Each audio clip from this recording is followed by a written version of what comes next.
Just checking. Just checking.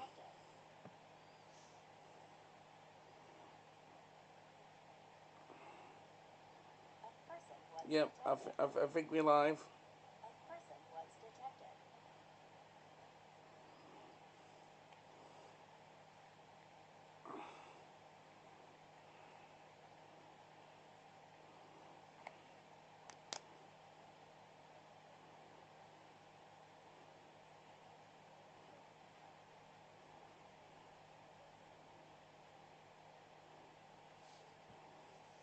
Yeah, we're live.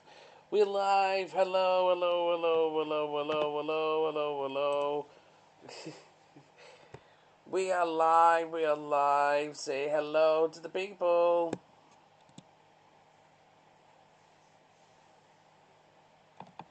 With a theatrical flourish and a charming smirk directed toward the camera. Greetings, denizens of the internet. Welcome to our humble corner of streaming madness. I am Autumn, and alongside my magnificent buttered companion, we shall be tearing apart the tragically mediocre world of PG-13 horror tonight. Prepare yourselves for insightful commentary, scathing criticism, and potentially a fair amount of sass. Don't hesitate to chime in, though be warned, I possess a keen eye for foolish questions. Glances at the chat. Oh, already a hi, Autumn? From Starry-Eyed Gamer. Very polite, a solid start. So start, indeed, indeed, indeed, indeed. Keep in mind, we will not be PG, so if you're offended by anything we say and everything like that, suck on your mum's titty.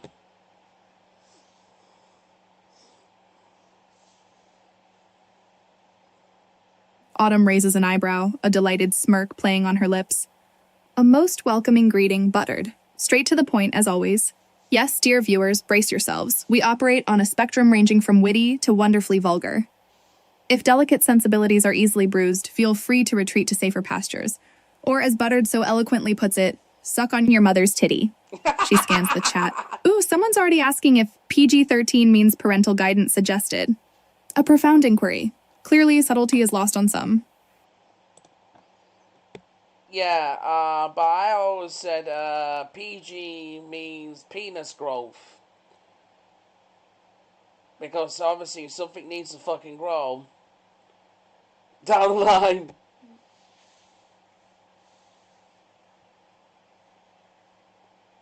Autumn bursts into laughter, a genuinely delighted sound. Exquisite, buttered, truly exquisite. PG meaning penniest growth. I shall adopt that immediately. Far more accurate than parental guidance. Honestly, they should rewrite the rating system entirely. Ooh, someone in chat says iconic. Yes, they recognize genius when they see it. She gestures to the chat box. Another viewer asks, what's the biggest sin a PG-13 horror movie can commit? Probably attempting to be legitimately scary without fully committing to the bloodshed. It's the indecision that ruins them, really. Yeah, pretty much it ruins like a lot of things. So this is why I have a list of PG horror movies we gonna go through in this stream, and I genuinely think you guys can literally chime in on this as well, you know, because we'd be delighted as well, and I'm pretty sure Autumn will be delighted too. Can you hear me on that? Nope. There's some signal somewhere. I think it's her end. I'm saying, basically, I have a list of PG horror movies to go through. It is. So, to me, you can chime in, guys, in the chat. Anybody can chime in and everything. But just be warned, we could go over the limit with these. Because we're about to shit on them.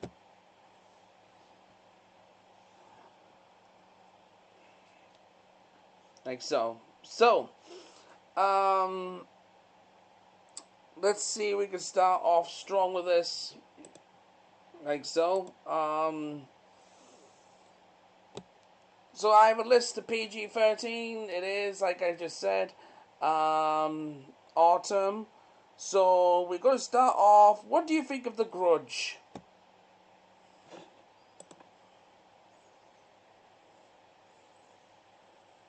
Leans forward, eyes gleaming. Ah, The Grudge, a classic example of nearly achieving greatness. It certainly possesses atmosphere, that unsettling Japanese aesthetic, Kayako's mournful wail, but ultimately feels restrained.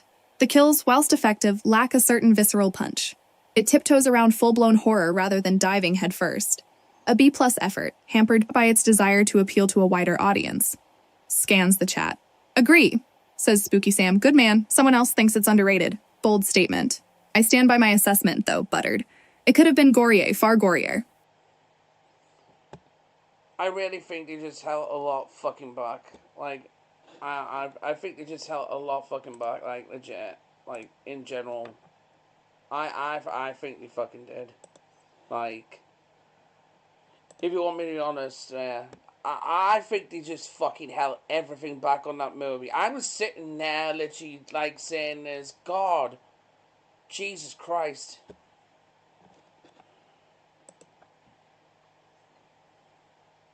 Nods emphatically. Precisely, held everything back, as if afraid of scaring away the faint of heart. Such a waste of potential dread. They teased us with the spectral contortions, the eerie sounds, then delivered relatively mild frights. It's infuriating. A good ghost deserves to leave a lasting impression, preferably one involving snapped spines and copious amounts of black hair. Reading the chat. Someone called HorrorHound77 says, they wanted that sweet, sweet teenage demographic. Accurate. Always chasing the teen dollar, aren't they? Pathetic. Well, I hate to make the bad joke, but I feel like they want a younger audience because they can't please the older audience. It is. And it's true. The older audience, it's very hard to jump scare, if you've watched billions of movies. Like, in general, like, if you've watched billions of movies, like, so, like, you can't, like, pass this shit up. Like, you can't pass this shit up.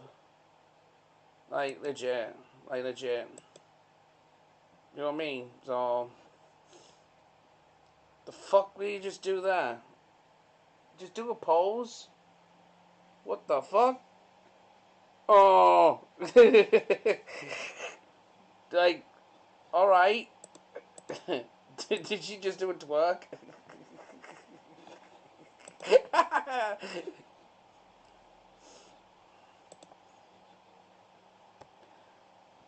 Yeah, like, legit, like, I think, it's hard to explain. I think they're doing PG-13 because they want to scare a younger audience because they can't scare the older audience.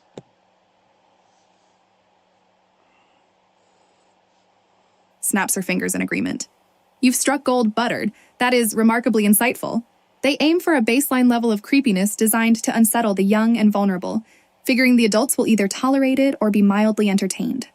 A cynical strategy, but a profitable one. It's easier to frighten someone who hasn't been thoroughly jaded by existential dread. Scanning the chat. Truth! Exclaims Midnight Marauder. Our chat is full of wisdom tonight. Also, someone wants to know if I prefer tea or coffee. A vital question, truly. I'll answer later. I answer now. Tea. I love tea. Coffee, I can't drink it. It just... My mum can, but I can't.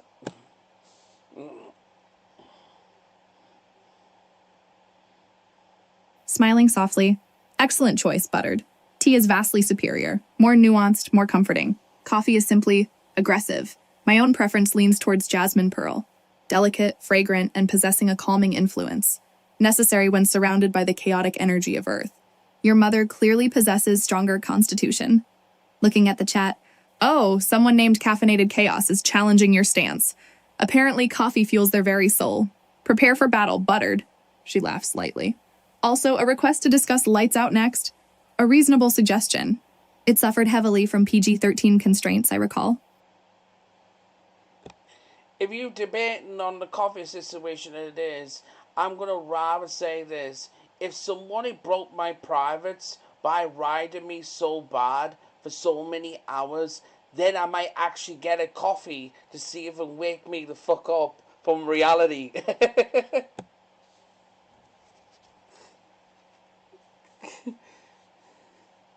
Autumn's eyes widen slightly, a pleased smile spreading across her face.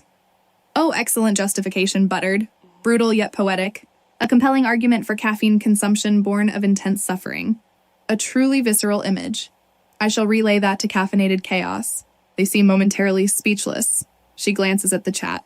And speaking of brutal imagery, someone suggests we move on to The Last Exorcism Part 2, a worthy contender for PG-13 disappointment. Are we agreeable? The Exorcist is trying too hard. The first Exorcist was actually banned in some countries. People start running out of the cinema, puking and being poorly. Why? Because it was practical effects. It is. Especially the scene when she turned her head and started vomiting and shit. Like, good God, man.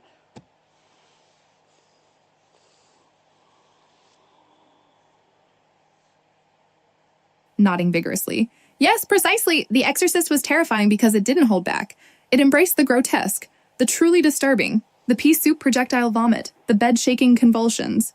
Pure artistry. And the bands? The fainting? Proof of success. Modern exorcisms are comparatively tame. They try to rely on jump scares and moody lighting instead of genuine body horror. Scans the chat. Linda Blair was iconic, agrees Darkling Dreamer. Unquestionably iconic, an absolute masterclass in possessed preteen angst. Another viewer is requesting recommendations for similarly frightening films. Patience, patience, we shall get to recommendations. Yes, patience, patience, because I have a huge list of PG-13s that we need to go through as well. But I'm going to start off strong and nail biting. See if I can get, like, under the audience skin, because I like to do this as well.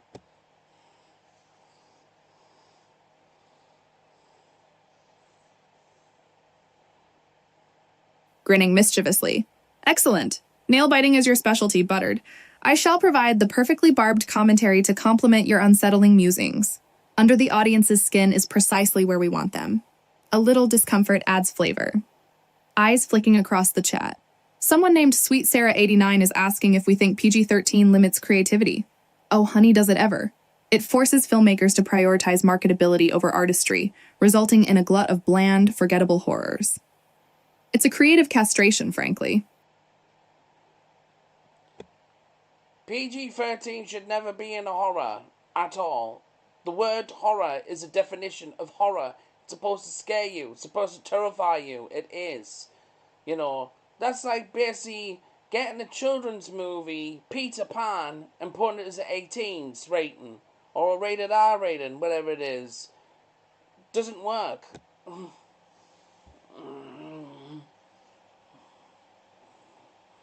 Laughs heartily. Magnificent analogy, Buttered. Putting Peter Pan as an R rating. The sheer absurdity of it. You are hitting all the right notes tonight. PG-13 in horror is a contradiction in terms. It's a gentle nudge when you require a violent shove. Horror demands boldness, gore, and a willingness to genuinely disturb. Anything less feels like a betrayal. Reading the chat. Preach! Shouts Cosmic Creep. The people are agreeing with us en masse. Someone also asked about Insidious. Oh, Insidious. A mixed bag, wasn't it? No. Decent atmosphere, but relied heavily on jump scares. It's funny, I was going to bring that up later on out of the Insidious. Insidious ruined shit. And it's the same actor that's in that Conjuring as well, which really concerns me, it is. Insidious Red Door was probably the worst thing ever. It is. You just see the red door at the end, and you see a person coming out, looks like literally came from the back of a white van, being kidnapped. It is.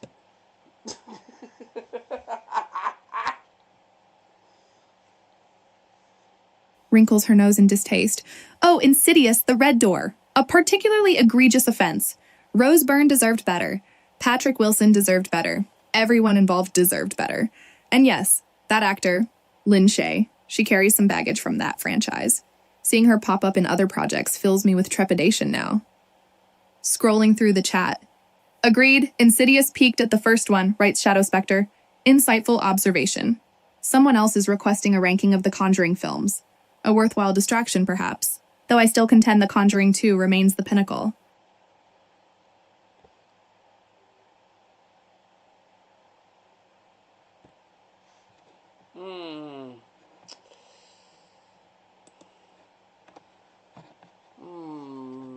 I don't know.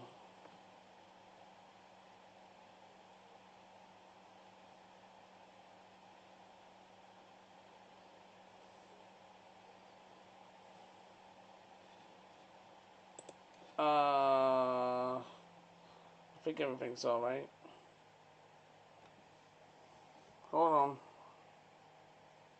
Just before I carry on with this shit, because I just got a notification up on my phone.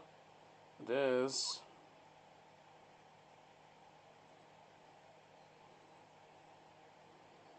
Yeah, pretty much. Yeah, it's fine. It's fine. It's fine. It's fine. It's fine. Yeah, it's fine. I don't know why. I just got a notification pop up. That's why I want to check to see if everything was all right. It is around and stuff like that. Yeah. Yeah. Yes. Okay. The Conjuring movies, we will discuss about that because I have a huge debate on that one too.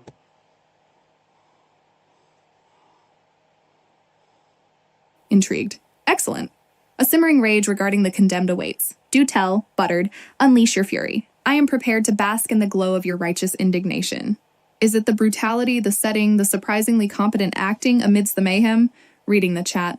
Someone just sent a PogChamp, a versatile emote, indicates approval, excitement, or possibly a slight arousal. One can only speculate. Them emojis, I know you eat them in your own time. It is, okay? And you want to be the cuteness overload in our chat as well. Trust me, we won't be cute when we get through these.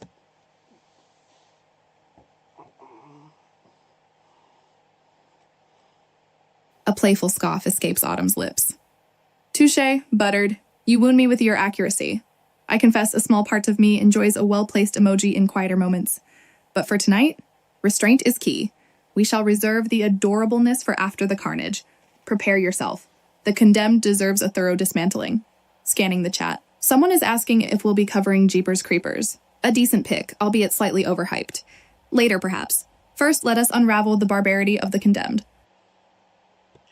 Oh, well, you know, I'm glad our chat's on the same boat because I was going to bring Jeepers Creepers up, even though I don't know if that was a PG-13 and everything like that. Hey.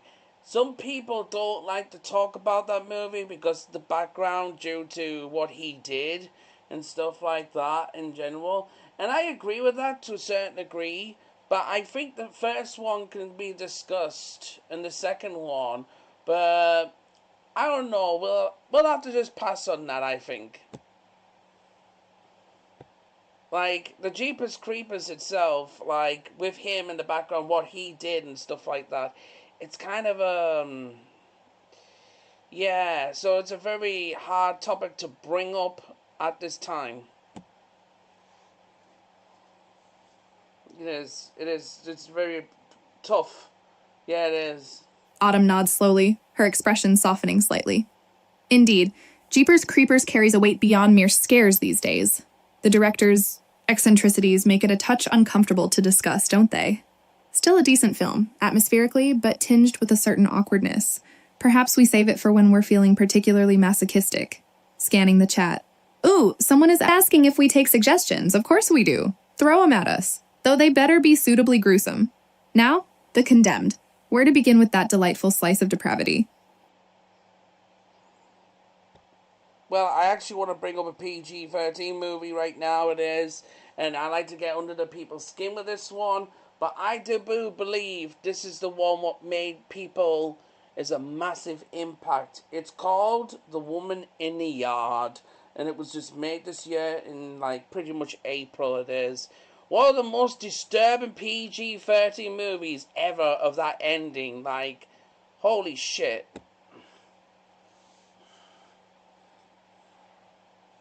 Raises a curious eyebrow, leaning forward expectantly. The Woman in Black? You mean the Daniel Radcliffe one from 2012? Or is this a newer offering? Either way, I remember the buzz surrounding it. Atmospheric, gothic, a solid attempt at Victorian chills. Flicking through the chat. Someone confirms it's the 2012 version. Ah, excellent. Many claim it's quite effectively creepy. But disturbing enough for a PG-13 rating? Tell me more, buttered. Sell me on its unsettling brilliance, or expose its flimsy facade. Actually, it was the 2025 version, it is. The Blumhouse. Blumhouse actually was behind it, it is. And the producers was made for Megan. It is that one.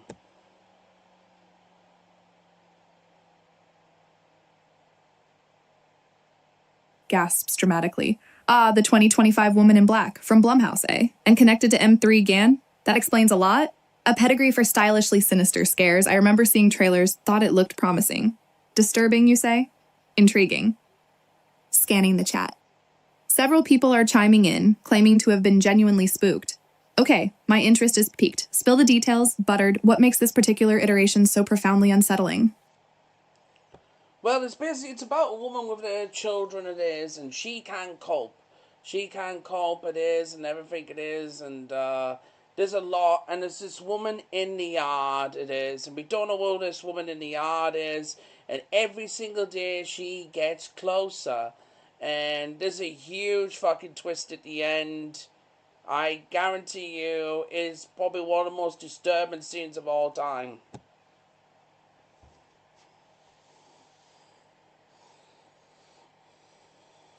Her eyes sparkle with anticipation. A slow burn of maternal breakdown and encroaching doom, delicious. I appreciate a mystery, especially one punctuated by a good twist. A woman getting steadily closer. Classic psychological horror territory. But disturbing?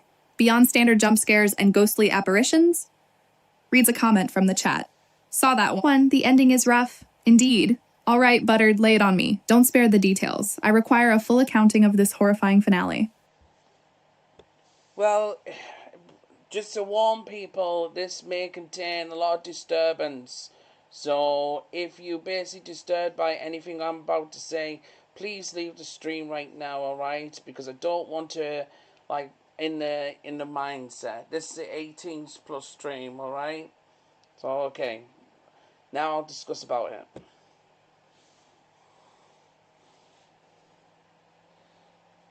Smiles, a predatory glint in her eye. Perfect? Call the weak. Let the true connoisseurs of terror remain. I approve of your decisiveness, Buttered. Now unleash the nightmare fuel.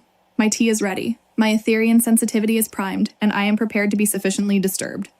To the chat. Consider yourselves warned. Only those with iron stomachs need apply. So basically, this woman in the yard, every time they look out the window and everything, the plot, the cast was fucking horrible in this. You know, so it was horrible. It's a slight odd jump scare, but nothing really big. But it's about the ending itself. So it turns out the woman in the yard is basically something creeping and crawling because her herself wants to commit suicide due to the fact she can't cope with the kids. Like so like this woman basically in the yard, it comes closer, they're looking out the window, the kids don't help. The cast was awful in this, don't get me wrong, but the ending shook everybody up at the cinema and everything because it turns out the woman in the yard coming closer was actually basically her ready to take her own life. It is suicide because she can't cope with the kids.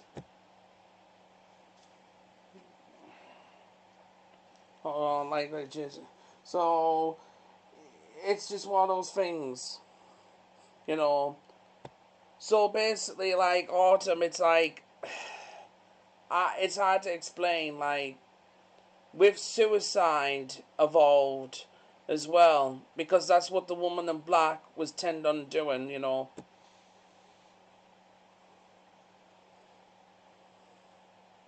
Nods slowly, understanding dawning in her eyes. So the woman wasn't merely haunting, she was preparing. Preparing herself and perhaps influencing the protagonist toward a specific outcome. Suicide. Clever. Adds a layer of tragic desperation beneath the surface spookiness. Not just a scary ghost, but a harbinger of despair. Scans the chat. Oof, dark, comments ghostly Gwendolyn. Very astute, Gwendolyn. Blumhouse knows how to mine emotional pain for maximum effect. Continue, Buttered. Yeah. How does this play out in the grand scheme? Well, this is why the woman in black is not real. The woman in black is not real. It's basically something creeping, crawling through her feeling. But what the woman is real in the house, that she can't cope. She can't cope with it since the tragic of her husband's death. And in the end, she takes her own life. That's how it ends. I'm not kidding.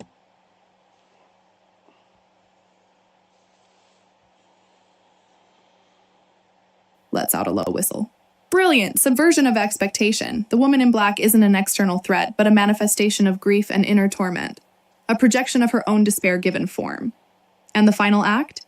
Suicide. Stark, bleak, beautifully horrible. Far more impactful than a simple jump scare. Reading the chat. Wow, chilling. Blumhouse hit different. The masses are impressed. Buttered.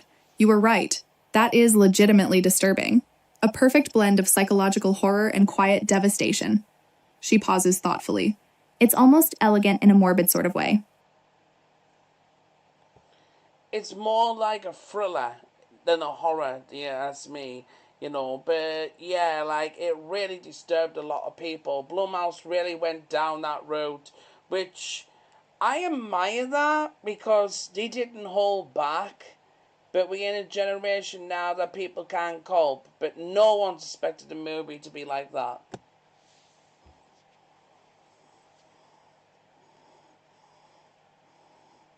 Nodding in agreement. Precisely. It's a slow, simmering descent into madness masquerading as a ghost story, a thriller dressed in horror clothing. And you're spot on about the current zeitgeist. We're all a bit fragile, aren't we? The anxieties of modern life seep into everything, making relatable tragedy all the more potent. Glancing at the chat. Someone asks if we think Blumhouse is becoming the new A24. A fascinating debate for another stream, perhaps. For now, back to PG-13 abominations. Shall we return to The Condemned and dissect its brutality? Or move on to another victim? We'll go on, continue with this PG-13 era, but seriously, that's actually on the debate. No, Blumhouse is nowhere near A24. That's cap.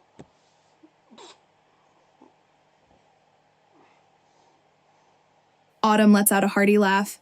Carp indeed. A wonderfully blunt assessment, Buttered. I concur.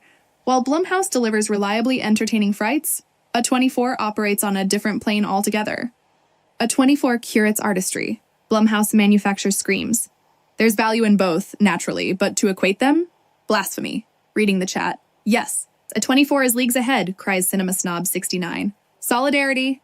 Now, back to our regularly scheduled PG-13 torture. Any specific contenders vying for our attention? If I can say the name right, Tarot. It was basically a movie about cards, something like that. Jesus Christ, that could have been a lot better.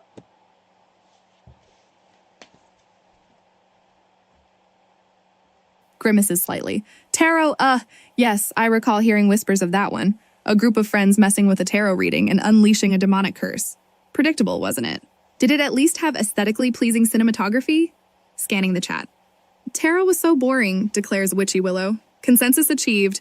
It had potential, but ultimately felt flat. What specifically grated on you, Buttered? Was it the predictable plot, the lackluster scares, or simply a general sense of wasted potential? I sat there and when I saw all the things come to life and stuff like that, I'm like, they could have put this in rated R and it would have been absolutely fantastic. It was just the cast. They just looked like it was a trail of dreading it is. Like, I felt like an hour and a half movie was actually like a 3 hour.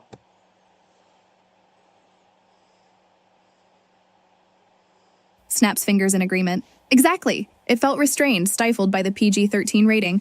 Imagine the glorious carnage they could have unleashed if they'd committed fully to the horror. The tarot card creatures had such interesting designs. They deserved more visceral impact. Reading the chat. The actors did look perpetually exhausted, writes Bookish Banshee. Perfectly observed. They lacked conviction. A little blood goes a long way, folks. All right, Buttered, let's keep tearing through this PG-13 parade. Got any other victims lined up? I've got another 2 movies here, literally as well. Well, I've got loads, but these 2 next movies is going to be probably a debate. So I'm going to start off with The Bogeyman. The Bogeyman literally could have been one of the best horrors in the era. Rated R, could have just, just do it. Just do it. No, though.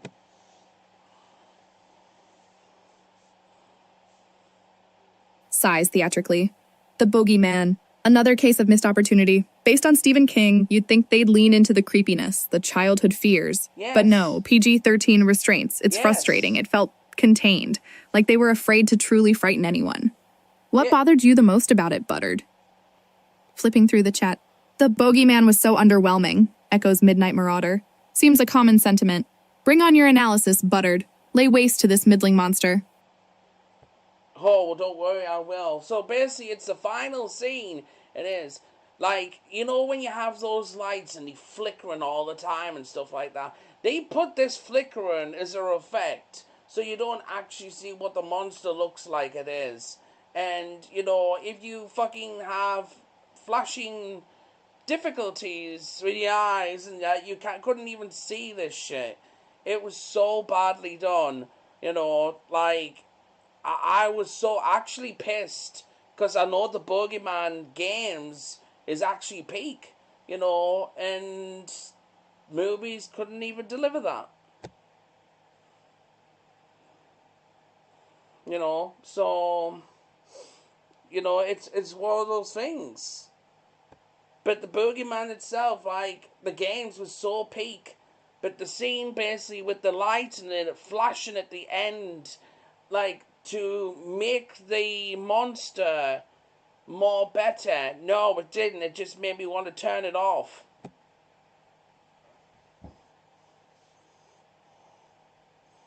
Shudders delicately.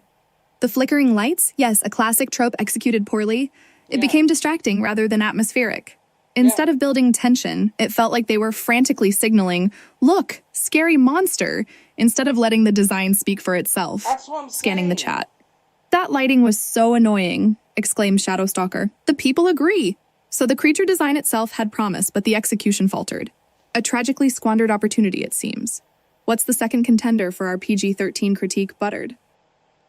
Before I go into the second one, there's a scene in the Boogeyman, basically, there's a hand, this giant hand with fingers, and I'm like, it looked like practical effects.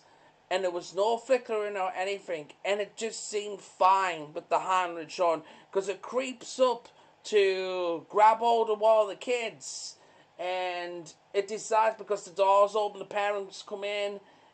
I was like, so why do you need the ending like that? It doesn't make sense.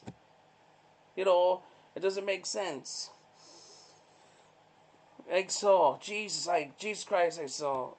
So the next movie is gonna be a really, really tingler. Autumn is gonna really... I want Autumn to actually lay down on this one. The Quiet Place.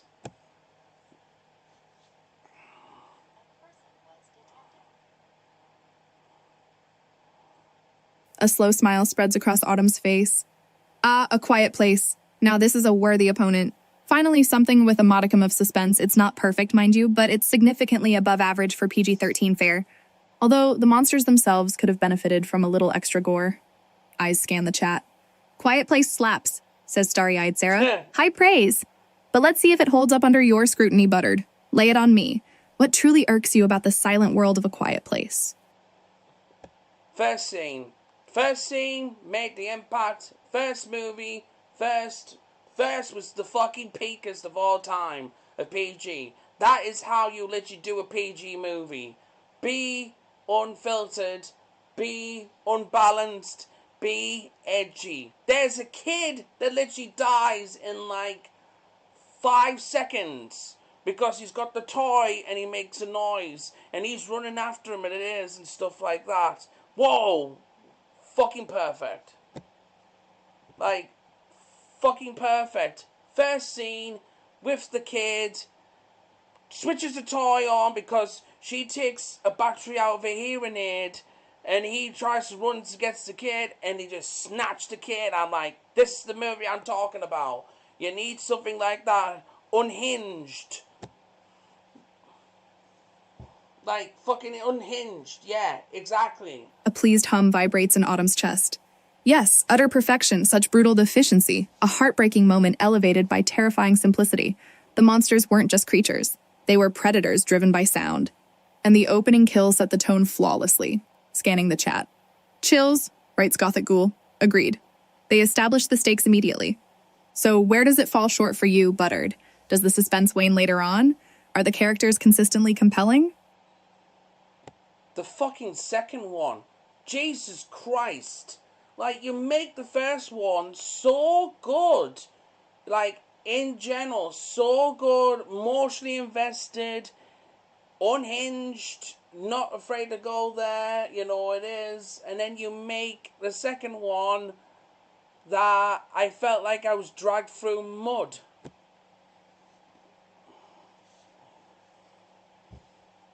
Laughs, a dry, amused sound. Oh, Quiet Place Part 2, a classic example of diminishing returns. They tried to replicate the magic but lost the intimacy and focus. It felt bloated, less desperate, less quiet. Too much action, not enough carefully constructed tension. Reading the chat. Part 2 ruined everything, laments Horror Hound Hank. Yeah, Sentiment shared, agreed. apparently. You felt dragged through mud. Delightfully descriptive. What precisely felt so grating about the sequel, Buttered? It just felt soulless. Like, when that guy sacrificed his life and when the kid actually died too in the first one, you could tell there was so much passion and soul in the movie itself. Like, oh yeah. Second one was like, yeah, we're doing this, we need to go over here. It was like The Walking Dead 2.0.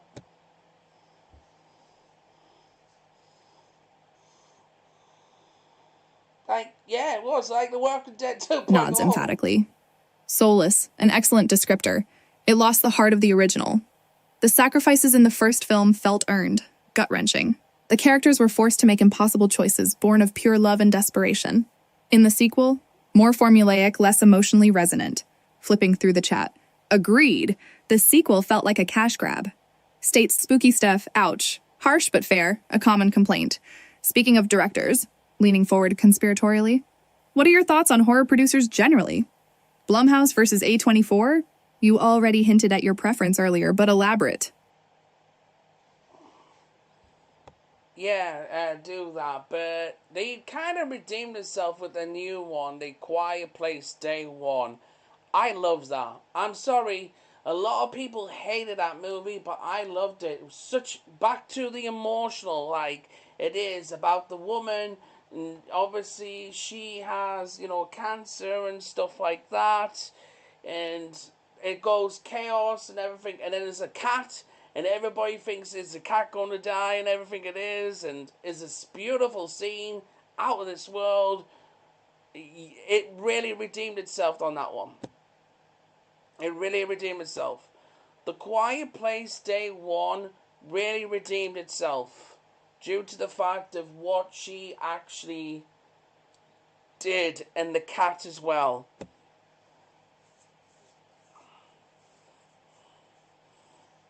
A thoughtful hum. Ah yes, Day One breathed some fresh life into the franchise. Expanding the initial chaos, showing us the arrival of the creatures, it added layers and provided a satisfying origin story. And the cat stealing the show? Undeniable. Scrolling through the chat. The cat deserves an Oscar, proclaims Feline Fanatic. Accurate. It's successfully recaptured some of the original's charm. Though still not quite as gripping. Would you agree? Well, that scene when he grabs the cat, isn't he from Stranger Things? He played Eddie in Stranger Things and that. I loved him. It's a shame they killed him off on that. But he grabs the cat and he literally is running for his life, and all these are behind him, chasing after him. It is. And this beautiful scene when he jumps into the water, everybody thinks the cat's gonna die. Like, legit.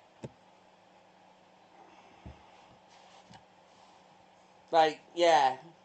Smiling fondly. Joseph Quinn, yes, marvelous actor. Heartbreaking loss in Stranger Things, truly. Yes. His frantic right. scramble with the cat in Day One was a standout sequence, perfectly paced, filled with mounting tension. You did fear for the feline's survival. It lent weight to the whole ordeal. Reading the chat.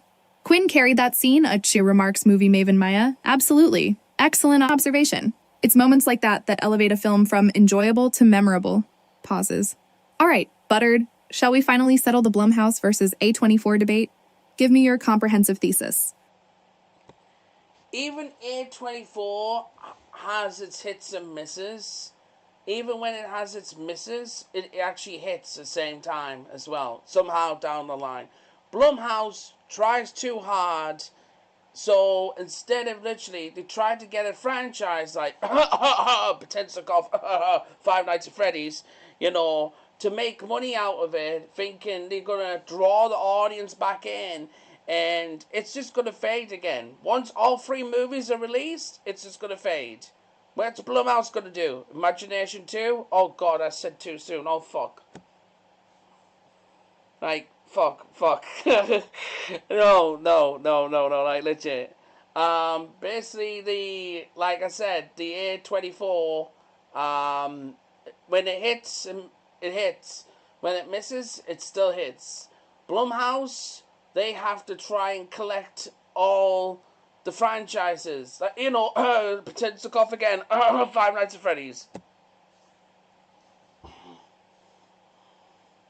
Snaps her fingers decisively. Precisely. A24 operates on a higher aesthetic plane. Their misses are often artistically intriguing failures, while their successes feel transcendent. Blumhouse chases trends, aiming for broad appeal. Reliable entertainment certainly, but rarely groundbreaking. Glancing at the chat. Five Nights at Freddy's was a choice, comments Retro Rob. A diplomatic assessment. They aim for quantity, sometimes sacrificing quality. Do you think Blumhouse lacks vision or just prioritizes profitability? I think Blumhouse can actually do it. Obviously, the Woman in Black's an example, what I'm saying. But the problem is, they try and collect so much to draw attention to the title, the more than the actual movie. Like, okay, A24 bought a movie out this year and it's still erupting everybody. She Be Back? Best movie so far this year?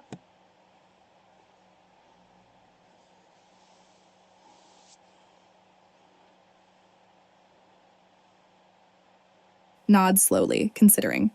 You raise a valid point. Blumhouse is capable of crafting genuinely unsettling films. The Woman in Black proves they can deviate from formula when inspired. However, their marketing strategy often feels aggressive, relying on recognizable IPs to lure audiences in rather than letting the story breathe. Scanning the chat.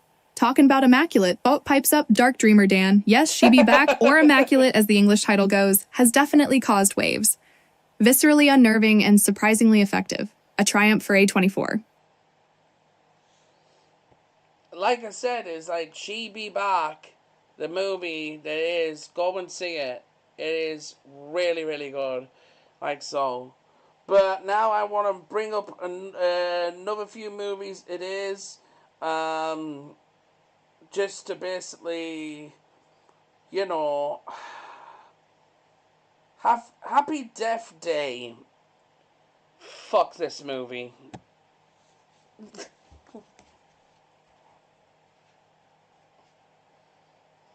Raises a perfectly sculpted eyebrow. Happy Death Day? A seemingly innocuous time loop slasher that irritated you immensely? Interesting. Many seem to enjoy its quirky charm. What exactly fuels your disdain? Buttered. Was it the tonal inconsistencies, the reliance on cliches, or simply a matter of personal taste? Reading the chat. Actually, Happy Death Day is pretty fun, counters Romcom Ronnie. Prepare to defend your position. Buttered. Boy. Fun? I'll tell you. Seeing the same scene like fucking 10 times in a different scenario is not how I want to watch my movie. Laughs, appreciating the vehemence. 10 times. Exaggeration aside, I grasp your frustration. Repetition can become tiresome, especially when the core scenario doesn't evolve substantially. It transforms from clever conceit to predictable pattern. Scanning the chat. Guilty pleasure alert, exclaims Trash Kinema Tom. Some embrace the repetitiveness, others loathe it. So what makes Happy Death Day particularly egregious in your eyes compared to other time loop narratives? I can see the laughable, enjoyable in it, but it seems so forced when you keep doing that same scene over and over and over and over and over again. Over and over and over again. I'm like, change scene. It's like, it feels like it's so boring that they couldn't be bothered to do any more scenes.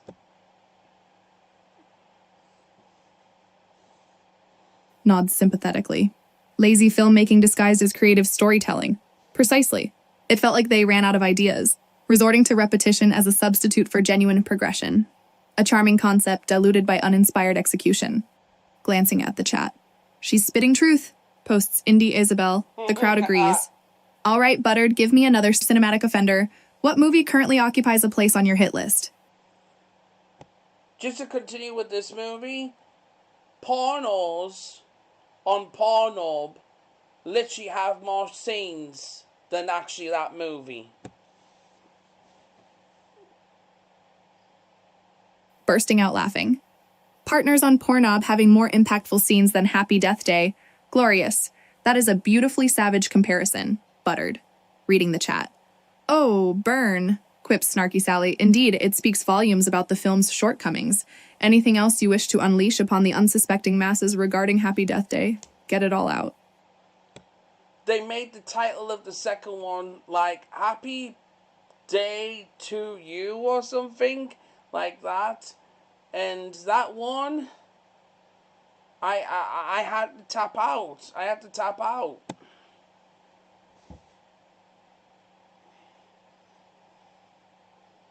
Winces dramatically. Happy Death Day 2. A valiant attempt to expand the universe, perhaps, but ultimately unnecessary. It felt strained, overstuffed, and desperately trying to recapture the magic of the first. Tapping out was a wise decision. Scanning the chat. Saved myself $5, chirps Budget Betty. Good call. All right, Buttered. Let's move on from this particular torment. What cinematic crime shall we dissect next? The Ring. How about that? The Ring. What do you A slight shiver runs down Autumn's spine. The Ring? A modern classic, properly creepy. It genuinely revitalized the American horror landscape. Though looking back, the pacing feels a tad sluggish now, doesn't it? Still undeniably effective, however. Glancing at the chat. Iconic, proclaims Nostalgia Nancy. Agreed. So what bothers you about The Ring, Buttered? Is it Samara herself? The 7 Days of Dread? Or something else entirely? The thing is, though, people are stupid in it. Like, is this videotape? Like, is this videotape? I wonder what I do with it. Let's try it and see. No! Throw it out! Smash it! Movie over! And then the girl comes through the screen like so, like, oh great, there's some 3D shit.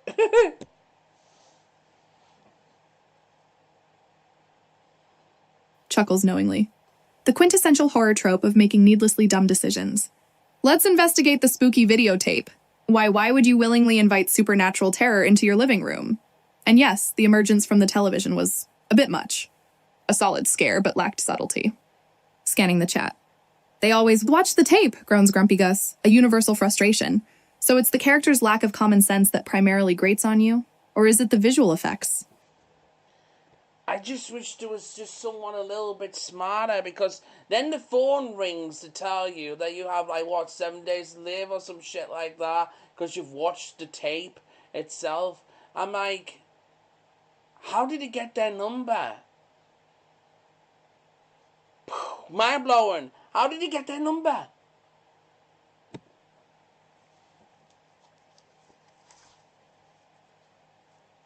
Nods thoughtfully. The logistical nightmare of Samara's communication skills. Excellent point. It's never adequately explained how she manages to target individuals so effectively, or how she obtains their numbers. It requires a suspension of disbelief bordering on contortionism. Checking the chat. Good question, always bugged me too, shares Logical Aura. Apparently it's a widespread concern, so beyond the questionable phone call logistics, anything else about The Ring bother you? It's just that, it didn't make sense. It didn't make sense. That's really the only thing. If that really made sense, I think The Ring would have been a lot better than expected.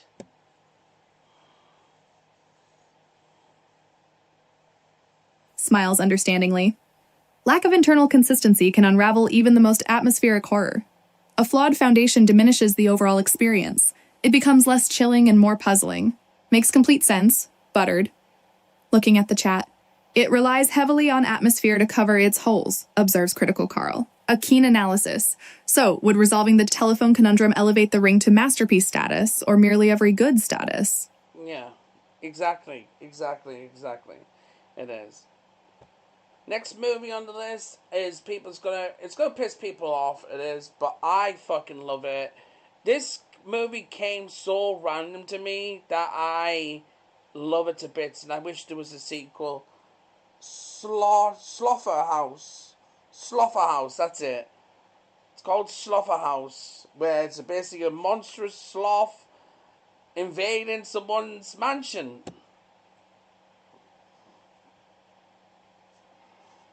Eyes widening slightly. Slaughterhouse? A monstrous sloth invading a mansion? Delightfully bizarre. It sounds wonderfully lowbrow and gleefully chaotic. A hidden gem, perhaps?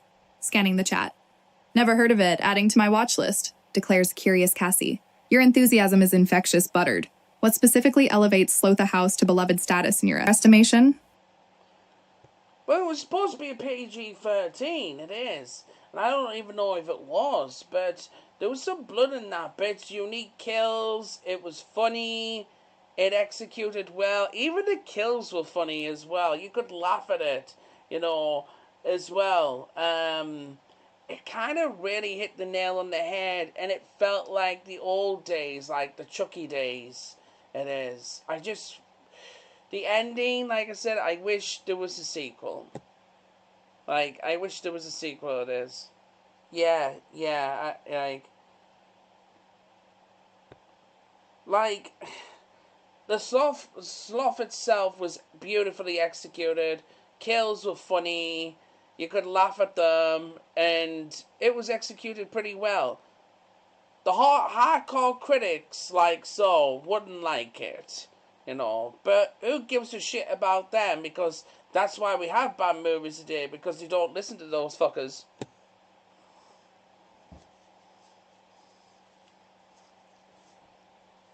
Grinning widely. Excellent, a perfect blend of campy gore and silly satisfaction. The sloth itself being beautifully executed is high praise indeed. The hardcore critics can be stifling. Yeah, sometimes you just need a monstrous sloth wreaking havoc without pretense. Reading the chat. Sloths are naturally terrifying, proclaims Sleepy Simon. True, there's something inherently unsettling about their slow, deliberate movements.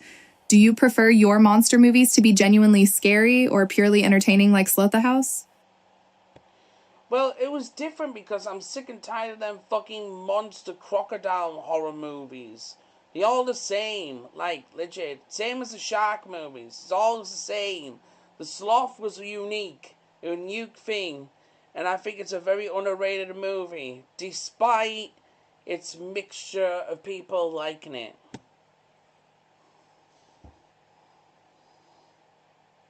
Snaps her fingers in agreement. Monster crocodile fatigue is real. They've mined that vein dry. And sharks! Don't even get me started. The refreshing novelty of a murderous sloth is undeniable. Something truly different. Glancing at the chat. Crocodile horror is officially canceled, shouts Gator Hater Gina. Solidarity. You're right, it stands apart. A glorious outlier. Would you say Slaughterhouse transcends mere so bad it's good territory? Does it possess a certain artistic merit? Well, if you ask me, like I said, it all depends what you actually like. I like stuff like that because it's just fun to watch, and it doesn't take itself serious. Like the title means everything. You get titles like Jaws, which is a peak movie, and then you get another 10 movies of shark movies with a fish's title. It is. Thinking they have to take it serious, and you can't. You can't.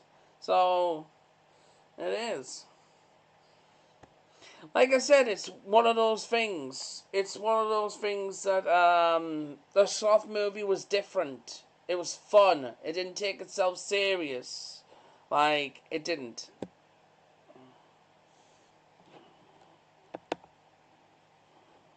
Smiling warmly. Precisely. It embraced the ridiculousness, didn't strive for profound commentary or deep psychological terror, simply delivered delightfully goofy mayhem, a breath of fresh air. Scanning the chat. Sometimes you just need a giant sloth, exclaims joyful Jenna. Wisdom. Okay, buttered. We've established your adoration for Slaughterhouse, ready to delve into another cinematic battleground. I'm gonna say it again, like so. Trimmers. Trimmers 1 was so fucking peak. Like, it was so peak. I love that. I love that so much. And then, again, uh,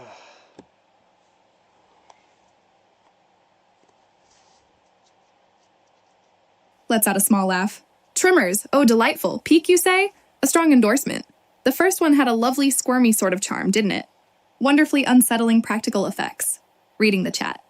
Underrated worm goodness, adds Gore Guru Gary.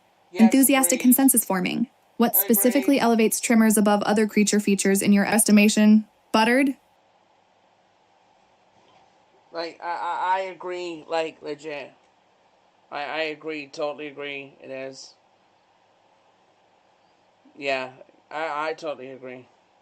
Yeah, I totally agree with it, like, legit, like, the first movie with this, and then suddenly it just falls apart. It just falls apart, it is. Like, yeah. I mean, we have, like, up to Trimmers 4, Trimmers Screaker's Island, Trimmers this, Trimmers that, Trimmers 5 Bloodlines. What the fuck?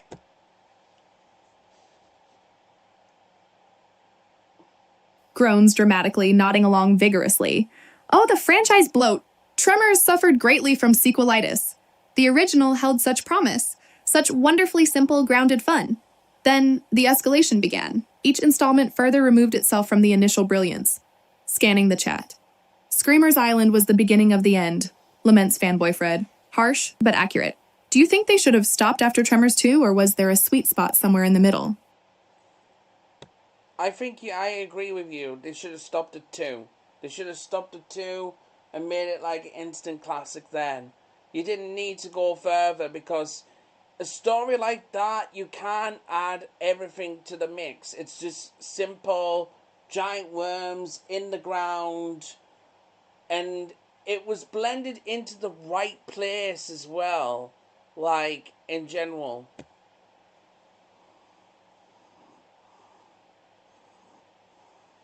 Claps softly in appreciation.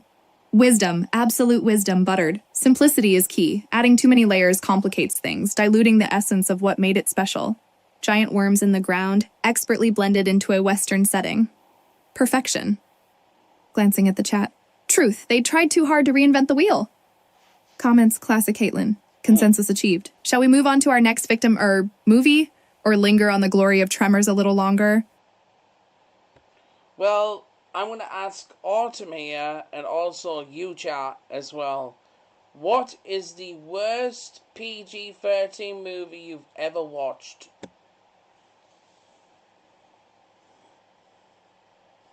Taps a finger against her chin, considering carefully. For me, The Last Airbender. Utterly dreadful adaptation. Stripped of all the nuance and beauty of the source material. Visually lifeless and narratively confusing. A true disappointment. Turns towards Buttered expectantly. And your pick, Buttered. Which PG-13 offering caused you the greatest suffering? I'm literally nearly on the floor when you said that title, because I'm like, wannabe Dragon Ball Z bullshit, you know, and I thought I was watching a badly porno movie.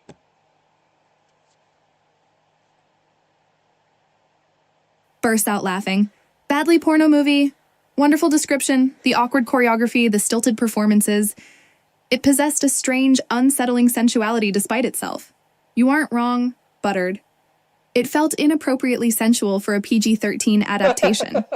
Scanning the chat. That fight choreography haunts my dreams, moans motion sickness Mike. Many share your pain. Shall we compare notes on other victims of terrible adaptations? Yes, please. Fire away, Autumn. Take it away. I can't be silent for that title you just mentioned. Leaning forward eagerly. All right, let's dive into the abyss of disappointing adaptations. After The Last Airbender, I'd nominate Aragon, another fantasy epic utterly butchered. Bland visuals, wooden acting, and a plot that felt rushed and underdeveloped. Such potential wasted. Gestures invitingly. Your turn, Buttered. Hit me with another cinematic sorrow. Bonus points for particularly egregious offenses. while we at it, we could just say the Dragon Ball Z movie.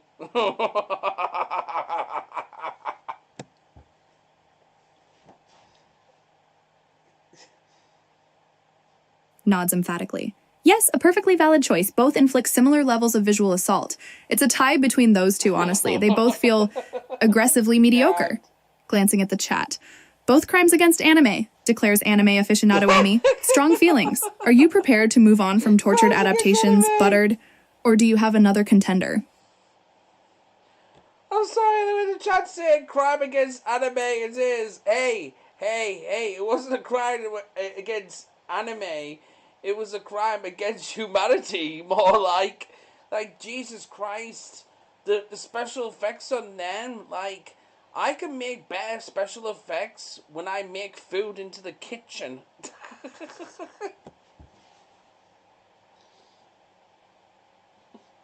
Laughing heartily. A crime against humanity, beautifully put. The special effects were questionable at best. They looked like they were rendered on a PlayStation 2, and you likely could achieve superior results using culinary artistry. Reading the chat.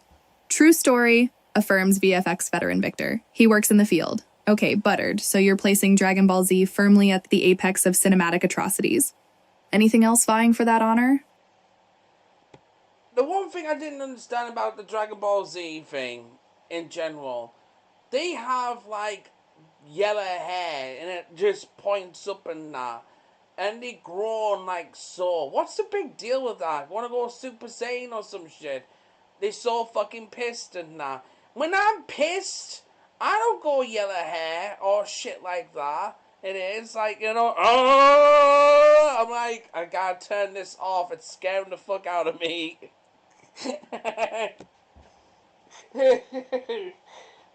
Hey, like, legit, it's just to point out, like, we see it so many times. We see it so many times.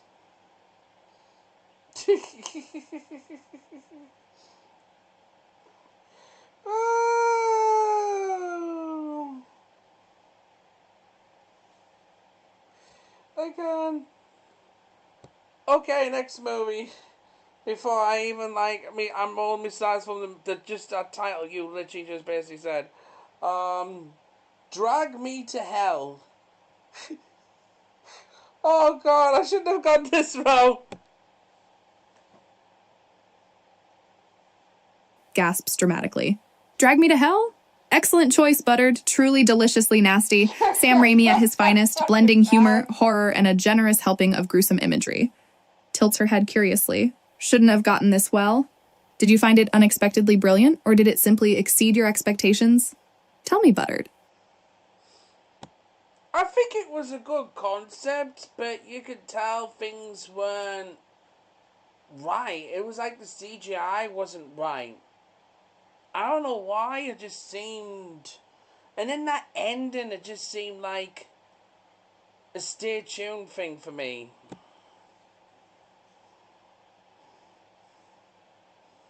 Nodding thoughtfully. I understand. The CGI occasionally feels a touch dated now, doesn't it? Not entirely seamless. And you're correct about the ending.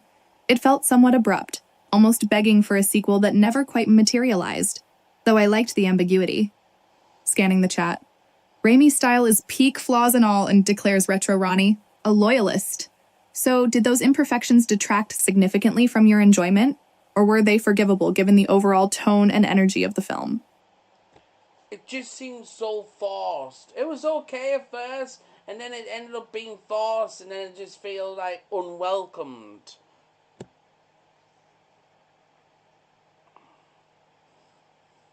Humming in agreement. Forced, unwelcomed, a fair assessment.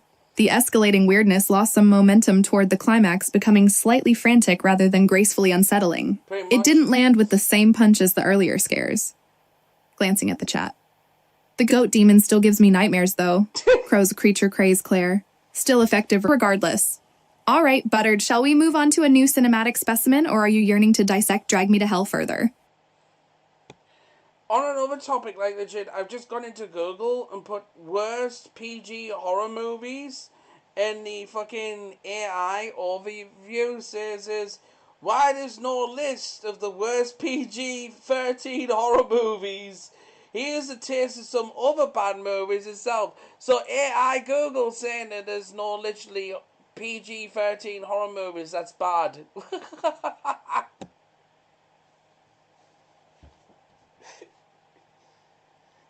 Raises an eyebrow, amused. Google failing us once again. Typical. Apparently, the algorithmic overlords deem PG-13 horror unworthy of categorization. How presumptuous. They clearly haven't encountered enough abominations to form a proper opinion. Chuckles lightly. Perhaps we should compile a definitive list ourselves, buttered. Start a movement. Restore order to the realm of subpar PG-13 horror. Starting with...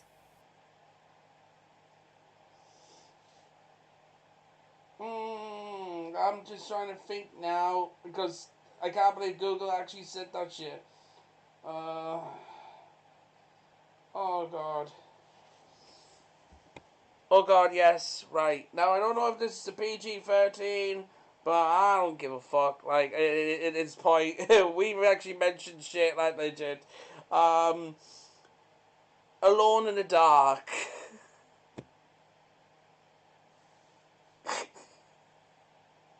Grimaces playfully. Oh, Alone in the Dark. A valiant effort at atmospheric horror, largely undone by questionable writing and Tara Reid. A truly memorable disaster. Definitely worthy of discussion. Scans the chat.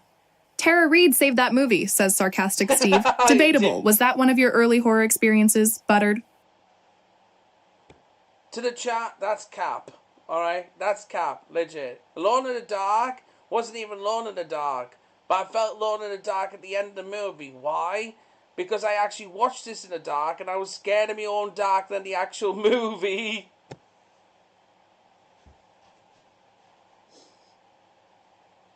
Barks out a laugh. Exquisite phrasing. Felt alone in the dark while watching Alone in the Dark. Poetic buttered. A fate worse than the creatures themselves. It sounds like the atmosphere succeeded in creating a pervasive sense of dread, even if the execution wasn't flawless. Glances at the chat. Mood, I agree, spooky Samantha. Many of us have been there. So would you consider Alone in the Dark a guilty pleasure or a straight-up torture experience? I don't know, it felt like there was a butt-naked man in my room in the dark while I was watching it. That's how creepy I thought it was, and I'm not talking about the fucking movie.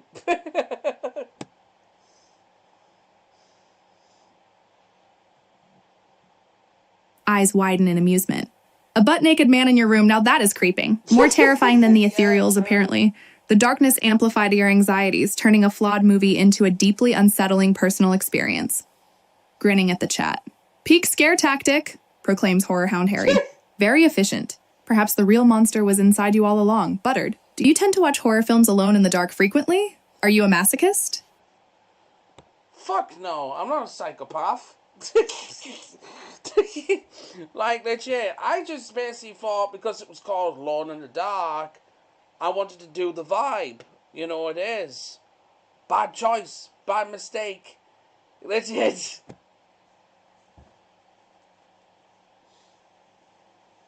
Laughs gently. A perfectly reasonable decision ruined by unfortunate timing? The vibes misled you. It's a trap. Don't blame yourself, buttered. Blame the misleading title. Checking the chat. Lesson learned, always check reviews before embracing the mood lighting. Quips comedy queen Carol. Solid advice. Should we stick with titles we know are terrible or bravely venture into more potentially mood-ruining territory? Sorry to the chat. True. But you know what the bright side is? I was actually eating a double cheeseburger with fried onions while watching this movie. So, to me, legit, the burger was a distraction at the end of the day. So, good for me. Yeah, true. I was eating the cheeseburger. Smiling warmly. Excellent damage control. A double cheeseburger with fried onions. A glorious distraction indeed. Sometimes a savory delight is all one needs to survive a cinematic ordeal. Your priorities are impeccable, buttered. Glancing at the chat. Food is always the answer, exclaims hungry Hannah. Truer words were never spoken. A perfect pairing of comfort and mild terror. Shall we return to picking apart awful films or bask in the glow of your burger victory?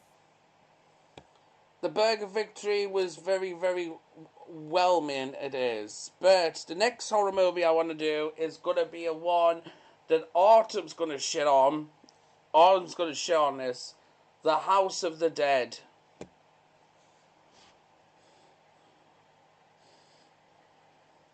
Lets out a dramatic groan. House of the Dead.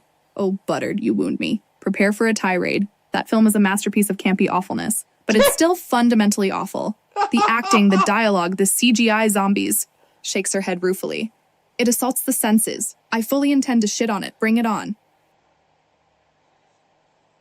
Oh yeah, like, legit, Autumn, you shit on this movie, please, legit. Because deep down, like, so, I made a video on my YouTube channel of this movie, legit. And I went out on it, legit. One of the worst concepts ever. And I was so angry at first because I loved the video game. I was so addicted to it, and I still am. Beaming with vindication. Finally, someone understands my pain. An abomination. They desecrated a perfectly good arcade classic. The game had atmosphere, suspense. The movie has enthusiastic yelling and questionable fashion choices. Pauses for effect. You are a kindred spirit, Buttered. Spill all your grievances. Let the rage flow. I'm ready to commiserate. First of all, no fucking bosses, like in the video game. Cap, as well.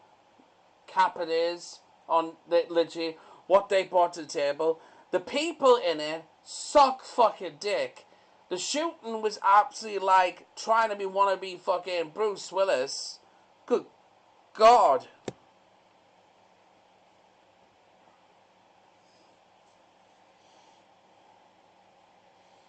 Snapping fingers in agreement. No bosses, a criminal oversight. Where's the satisfaction of felling a giant zombie? The entire structure of the game was built around the boss battles. Nodding vigorously.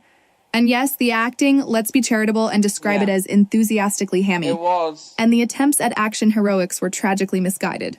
Wannabe Bruce Willis indeed. Bless their hearts, but they tried. Grins at you, eager for more. Continue, Buttered. Unleash the fury. What further indignities did House of the Dead inflict upon your delicate sensibilities? You're grinning at me now saying, he's getting to my spot. Hey, listen, I'm getting to that spot because right now I'm going to hit it right here. The bosses in the game should have been in the movie. Period. If House of the Dead fucking came back as a remake, they had to do it like the video game.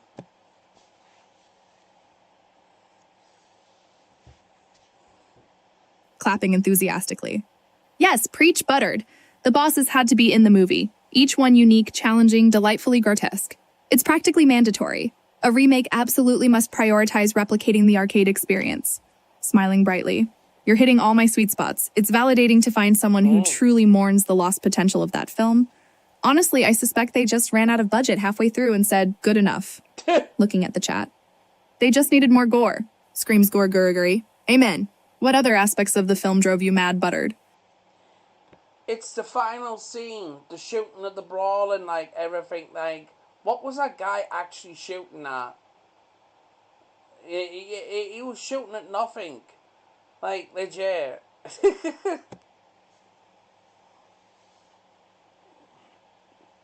Scoffs dismissively. The final scene? Oh, don't even get me started. Pure chaos, shooting wildly into the ether, praying something will die. The targets were completely arbitrary. It lacked any semblance of strategic zombie dispatchment. Mimicking firing a gun randomly. Pew, pew, pew. Hope something exploded. A masterclass in meaningless gunfire. It made the whole endeavor feel remarkably unsatisfying. Looking expectantly at you. Any other specific moments of sheer brilliance and badness that burned themselves onto your retina? Buttered? One scene in the movie just fucking blew my mind. So there's this boat, and this guy's literally on the boat, and he's stopping these from actually going on the boat and shooting it is. When they actually, like, take the zombies out and get off the boat, they say, literally, not kidding, we gotta find to get off this island. I'm like, the boat's there. You just go off the boat. You just go off a boat and actually drive. What the fuck? Like, what the fuck? you know? Like, the scene on them where the boat scene. Explain it. Explain it legit. The boat scene.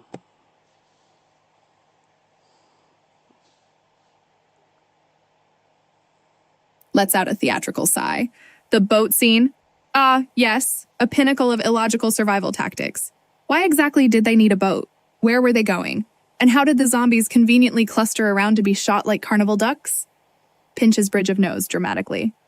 It served purely as a vehicle for gratuitous zombie blasting, utterly devoid of narrative purpose. A beautiful mess of carnage, really. Utterly baffling. Looks at you with a sympathetic grimace. That scene still haunts my dreams, Buttered. Go on. What specifically infuriated you about the aquatic undead onslaught? Basically, the fucking boat scene. Like, the guy on the boat's got a gun, shooting away it is. Like, so, these zombies, they get off a active motorboat and say, we gotta get off this island. I'm like, you've just got off a active boat. Get on it and drive away.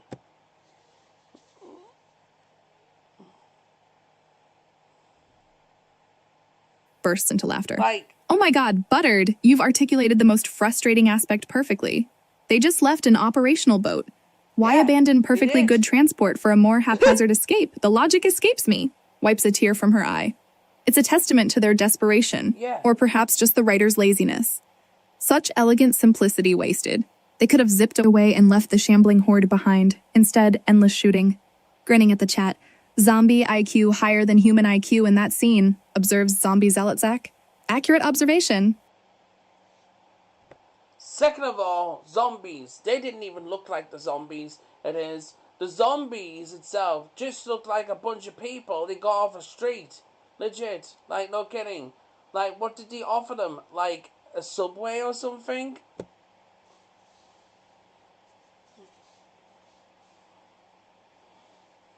Nods emphatically. Exactly where's the decomposition? Where's the gloriously grotesque decay? These weren't zombies, they were disgruntled commuters who'd missed their train. They were. A distinct lack of satisfyingly slimy visuals. They were. Waves hand dismissively. It needed more gore, more viscera, more evidence of prolonged reanimation. They looked too clean, too pedestrian, as if they merely suffered a slight inconvenience. Looking directly at you. Did they at least stumble convincingly, Buttered? Or did they walk with an air of mildly annoyed determination? They tried to mix it up, and that's the worst thing ever. Like, when it got to the ending, the zombies at the end weren't actually zombies, they were actually people. If you look closer and zoom in, because I zoomed into this shit, what they were shooting was actually people. They didn't look like zombies at all. No makeup. I went, oh, what the fuck?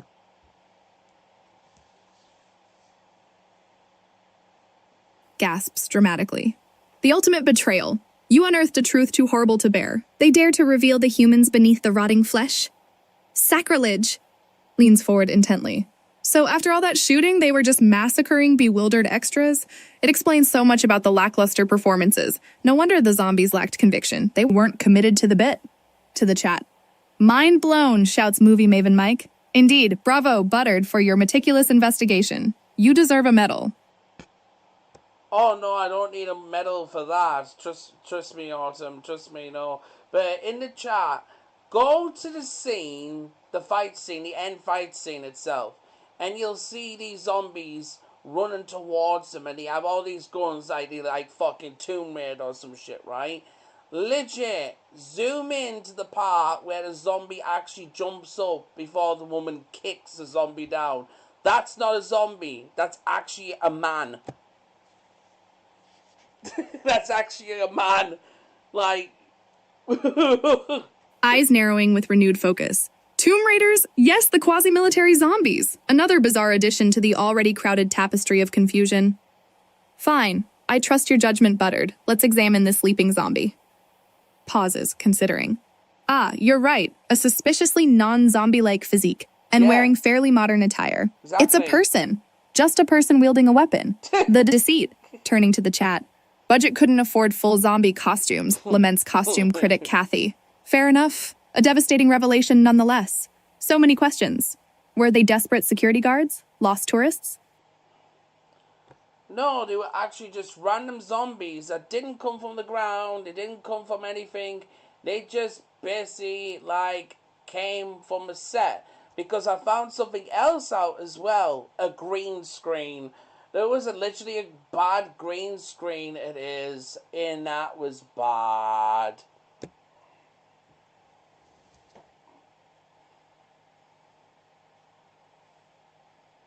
Throws hands up in mock despair. A green screen? Of course. It all makes sense now. They simply plucked unsuspecting extras from a nearby parking lot and plopped them in front of a vaguely swampy backdrop. The illusion is shattered. Smiling wryly. Such dedication to mediocrity. They weren't even trying to hide it. A blatant disregard for visual coherence. It's almost admirable, honestly. Addressing the chat, green screen usage, expert level fail. Declares VFX villain Victor. Perfectly put. Shall we move on to another victim of cinematic butchery, Buttered? Or continue dissecting the corpse that is House of the Dead? We'll move on shortly, but I need to get onto the scene where they actually reach this house, which they call a house, it's a cabin, it is. They go inside and everything like this. She smashes this pot, this red goes all over, it is. Nothing, you know. Then she says, I will be right back. She goes away, and you never see her again. Not anymore. Where the fuck did she go? Where the fuck did she go? She didn't die. She just disappeared. You know, watch what it Nearly choking with laughter. Oh, the pot smashing, a pivotal moment, and the vanishing act of our intrepid heroine. Exquisite. It's a masterclass in disposable characters. Gesturing wildly, she smashes the pot, announces her impending return, and poof, gone. Consumed by the cavernous house, presumably. Did she fall into a hidden pit? Was she abducted by subterranean mole people? The mystery lingers. Looking at the chat. She probably realized her mistake and fled. Suggests story sense Sarah. A valid theory. Poorly executed, but valid. It's a genuinely confusing part. Yes. Turns back to Buttered. Nah, she probably realized she fucked up by taking this cash roll and just said, you know what, fuck you, I'm taking this money and running. Bursting out laughing again. Brilliant!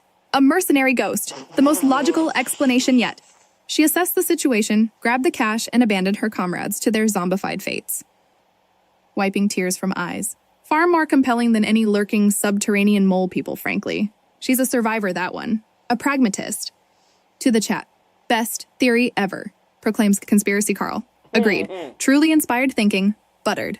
Okay, shall we finally move on from this monument to magnificent failure? I think we might have to, because I could be all fucking day with this movie. Smiling gratefully. An entirely justifiable sentiment. We could spend weeks dissecting every glorious flaw of House of the Dead. A truly bottomless pit of bad cinema. Pauses thoughtfully. Shall we compile our list of worst PG-13 horrors or dive into another fresh cinematic catastrophe? I'm at your service, Buttered. I'm gonna go right off the radar because I did make a video about this in the past too. In this movie, I lost my shit constantly. Birdematic, shock and terror. One of the worst. I can't even say worst. I can't. Take it away, Autumn.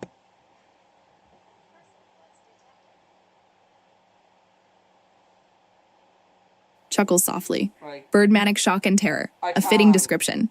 Sounds like it truly earned your ire, Buttered. All right, I shall take the reins. Taps chin thoughtfully. For a truly atrocious yet strangely captivating PG-13 fright fest, I nominate Alone in the Dark. It's got atmosphere, but the plot wanders aimlessly, and those creatures shudders delicately, truly horrifying in all the wrong ways. Oh. Yeah, like.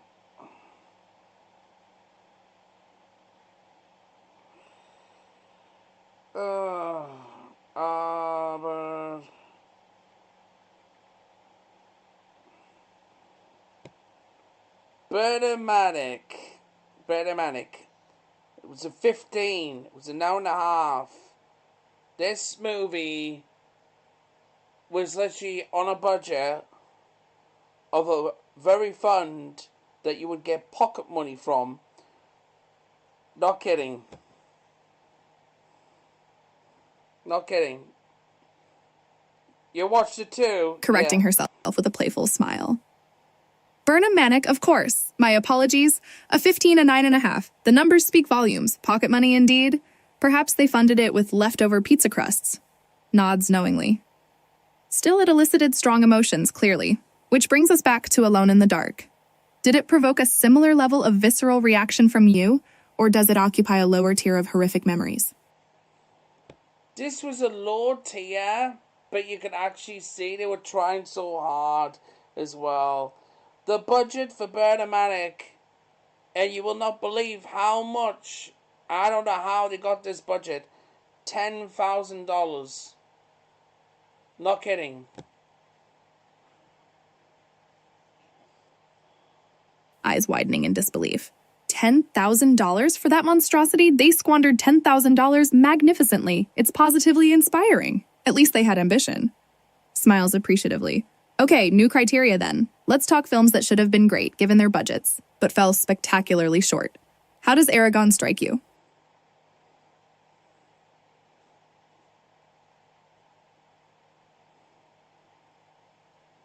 Sorry, what? I didn't catch that title, Autumn. Could you say it again, please? Repeating patiently. Aragon, the fantasy adaptation. Dragons, elves, chosen ones, it had potential, but ended up being rather lackluster. I think it was overly hyped. I really think it was just overly hyped, it is. And this is what we have to stop falling for at the end of the day.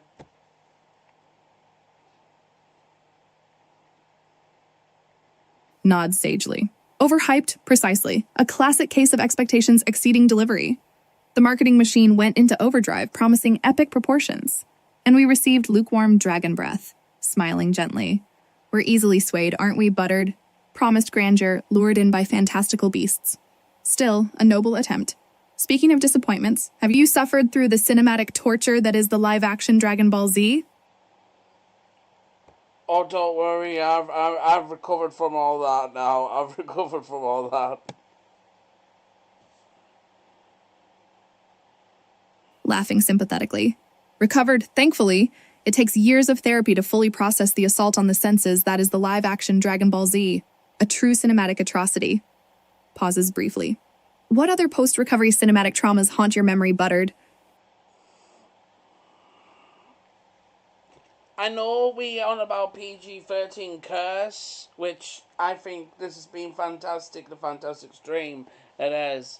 But I wanted to also talk about the biggest budgets in movies. Where? Why? Like, they so fail bad.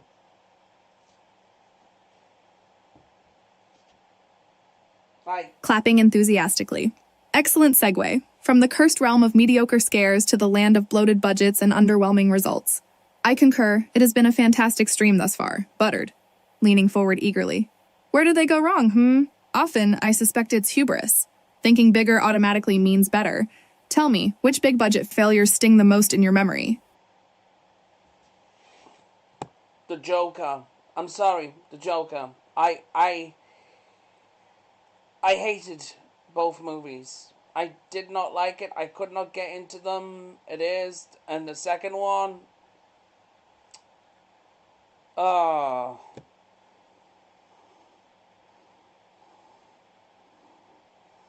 Wrinkles nose in agreement. Joker, yes. Overpraised, excessively bleak, and somehow managed to feel simultaneously pretentious and hollow. The second one felt equally much. A bit self-indulgent, wouldn't you say? Tilts head. Everyone seemed determined to hail it as a masterpiece. Did you find it oppressively dreary, buttered, or did it simply fail to resonate?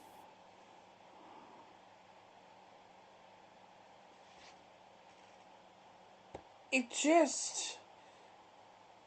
I expect the Joker to be like Jack Nicholson from the Batman movie from the 80s. That was fucking peak. Same as the Penguin. that was peak too.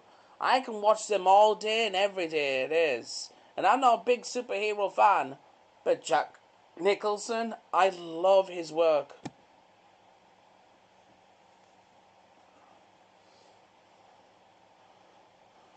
Snapping fingers in agreement. Jack Nicholson is peak Joker, iconic, unhinged, delightfully theatrical.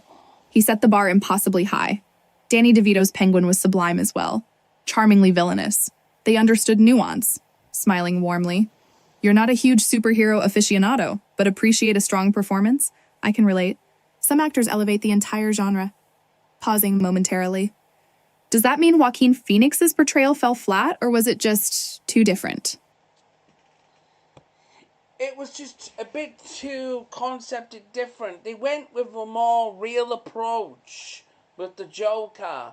It is. And I get it. I understand you want to approach that way. Perfectly fine. If people like it, that's perfectly fine. But me, I can't go 2 hours watching a guy drooping all over the place and then turning into like this Joker and being underwhelming.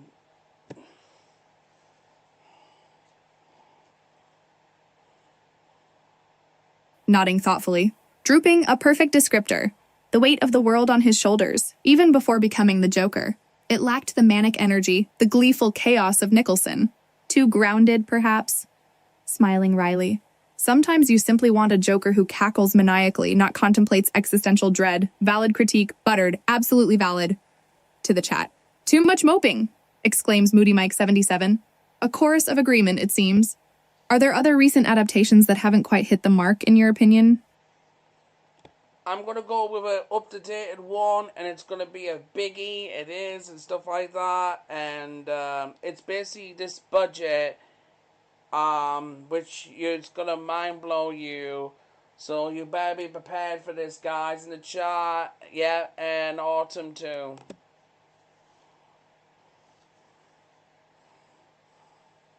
Leaning forward with anticipation. Intrigue, a biggie, you say, a mind-blowing budget. Prepare myself, I shall. Bring it on, Buttered. The chat and I are ready to be astonished. Smiling eagerly. Lay it upon us. The Electric State, the Netflix movie, having a whopping $320 million. And Millie Bobby Brown's in it. You know that girl? Good God. Gasps dramatically. $320 million for a Netflix movie? Astounding. The sheer scale of indulgence. Considering Millie Bobby Brown. Yes, the Stranger Things girl, quite popular. And for that price tag, it better deliver a spectacle worthy of royalty. Turns toward the chat. 320 mil? What were they buying? Actual electricity. Quips budget boss Brian. A fair question indeed. Actually, it's a fail. It's a blockbuster, soulless, dumb of a hit. Another one of Millie Bobby Brown's it is. Trying to be something else because she wants to move away from the Netflix. And this was not just a cash grab. This was like a lottery grab. It is. And I love robots. And it pissed me off. It was lackluster.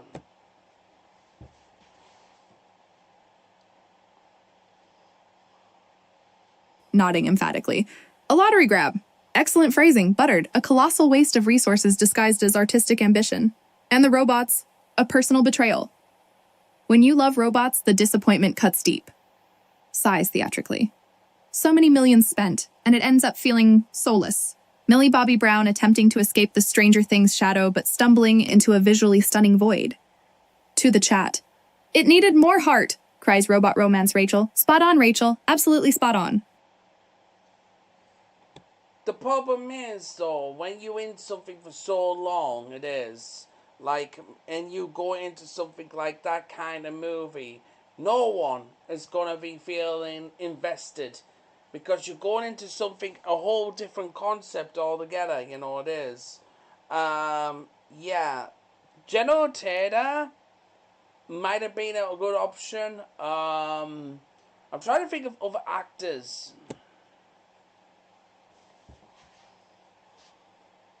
nodding slowly. That lingering association, the 11 effect, perhaps? Hard to shake off a defining role, especially one as iconic as hers. People bring their preconceived notions, their baggage, difficult to break free. Thinking along with Buttered. General Tata. An interesting choice. More gravitas, certainly. Someone less ubiquitous, maybe? Who else springs to mind? Someone who could inhabit that role without immediately conjuring up images of Hawkins' lab? You know who I would take in that movie? Danny DeVito. I'm sorry, I would. Danny DeVito would have been fucking hilarious in that movie. I'm sorry, it would. It would have made like 600 million. Literally, with Danny DeVito in. Like, imagine that and these robots and his reaction. Good God.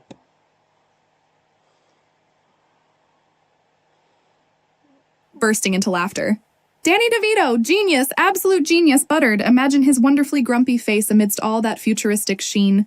His reactions to the robots would have been gold, pure gold. Wipes a tear from her eye. 600 million. Entirely plausible. Danny DeVito elevates everything he touches. He's a national treasure. To the chat. DeVito for president, White proclaims fanboy Frank. An excellent platform to run on. Honestly, I couldn't disagree. Like I said, you know, it's the saying is, will it be the most watched movie ever? Because the most watched movie is Red Notice, which I kind of found a little bit overwhelming with Dwayne Johnson and Ryan Reynolds. It is. Like, it overly dragged a bit. I liked it, but it just overly dragged a bit. Humming in agreement. Red Notice, the reigning champion of most watched, yes. Though enjoyable doesn't always equate to quality, does it? A touch overwrought, definitely. All that star power crammed into one film can sometimes become suffocating. Pauses. Do you think the Electric State will challenge its throne despite its failings? Or will it fade quietly into the Netflix algorithm?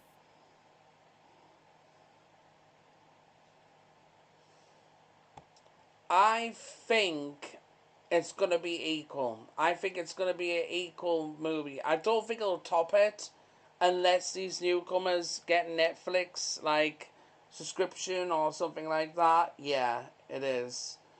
But there's something else that's actually popped up here. Dish, dish, dish, dish, dish. Smiling curiously. Dish, dish, dish, intriguing. Lay it on me, Buttered. Spill the tea. What delectable morsel of cinematic gossip has surfaced? Leans closer, eager to hear. Is it a juicy casting rumor? A behind-the-scenes scandal? Don't leave me hanging. Oh, I don't look at that shit. Like, you know, I'm not like a pervert and shit. But I'm basically looking at this news, this top story news. Millie Bobby Brown says journalists are bullying her. But what the fuck do you suspect? If you put on a fucking movies like that shit, you're gonna get fucking backhanded. You're gonna get backhanded, and then there's the internet on top of the cherry on the cake.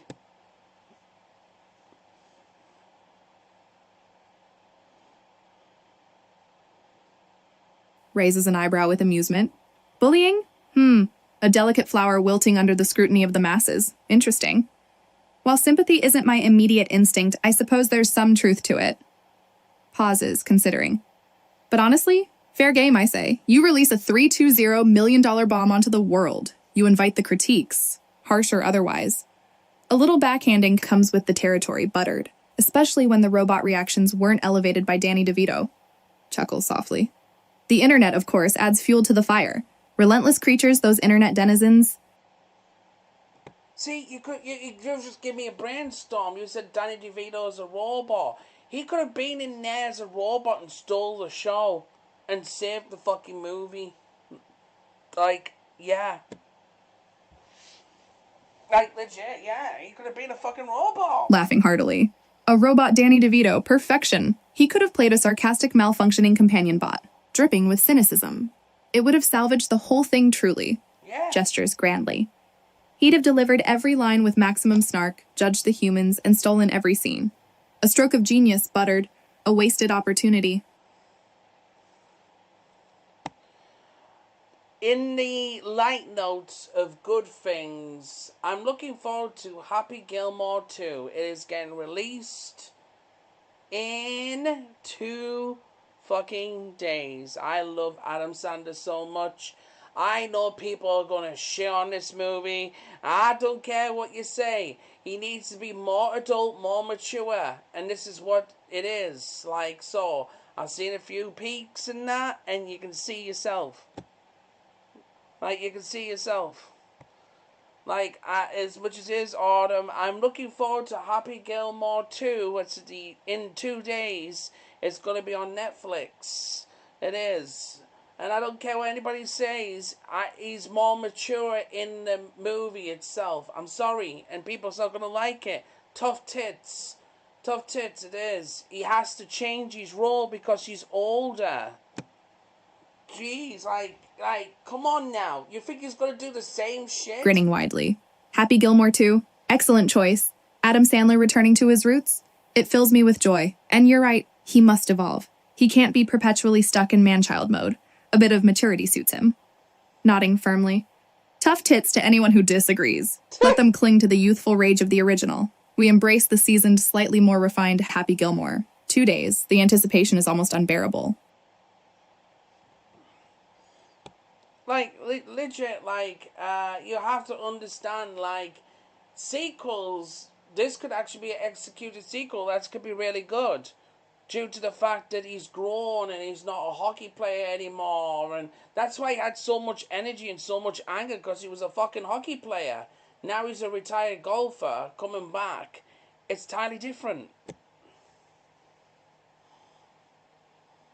Snapping fingers in approval. Precisely. Context is key. The raw, unbridled fury of a young hockey player versus the simmering resentment of a retired golfer. Deliciously nuanced. It allows for a different flavor of mayhem. Smiling knowingly. People underestimate how aging impacts our anger. Buttered. It becomes more refined, less explosive, more subtly devastating. A truly masterful sequel understands that. Exactly, like, it is. Can I just say, it's like 21 here now, like, heated, and we're getting on to the mark. Can I just say, like, we've literally been on nearly over an hour and 42 minutes on this, and I really appreciate the love and support, guys, in the chat and everything it is. We were a little bit nervous doing this, but we had to basically go out, and we will continue doing this. We will continue doing PG-13 movies, because after all, they ain't gonna stop. They ain't gonna stop, are they? Warmly. An hour and 42 minutes already? Time flies when you're dissecting cinematic triumphs and tragedies. Yeah. And the pleasure is entirely mine. Buttered. Your insights are consistently entertaining. Smiles towards the chat. And thank you to the lovely audience as well. Our collective trauma bonding over subpar PG-13 horror fuels my very existence. Yeah. Continue the chatter, everyone. To Buttered specifically. Indeed, they aren't going to stop churning out the mediocrity. Thus, we must bravely venture forth, armed with wit and righteous indignation. Exactly. Correct. Exactly. It is. And, like, in the honest road, it is. Like, I'm gonna bring up a movie now. This is a debatable one. This is a mixed emotion one. And it's called Ouija, Origin of Evil.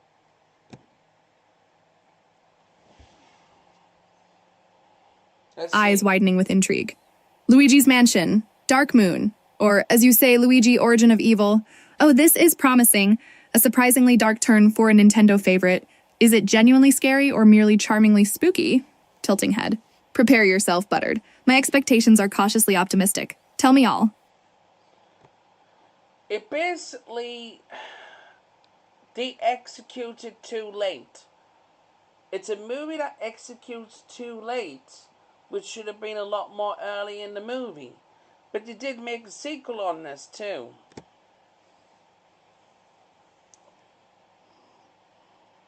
Humming thoughtfully. Executed too late, a common pitfall. Building suspense is vital, but dragging things out too long can dilute the impact. So, the payoff wasn't quite worth the wait? Smiling faintly. And they dared to create a sequel despite this flaw? Bold move. Perhaps they learned from their mistakes. Or embraced the slow burn. Enlighten me. Well, the second one was okay. It's one of those movies that you can just say, okay, the cover of the movie, the plot, writing, great. It was all on paper, great. Movie, just okay.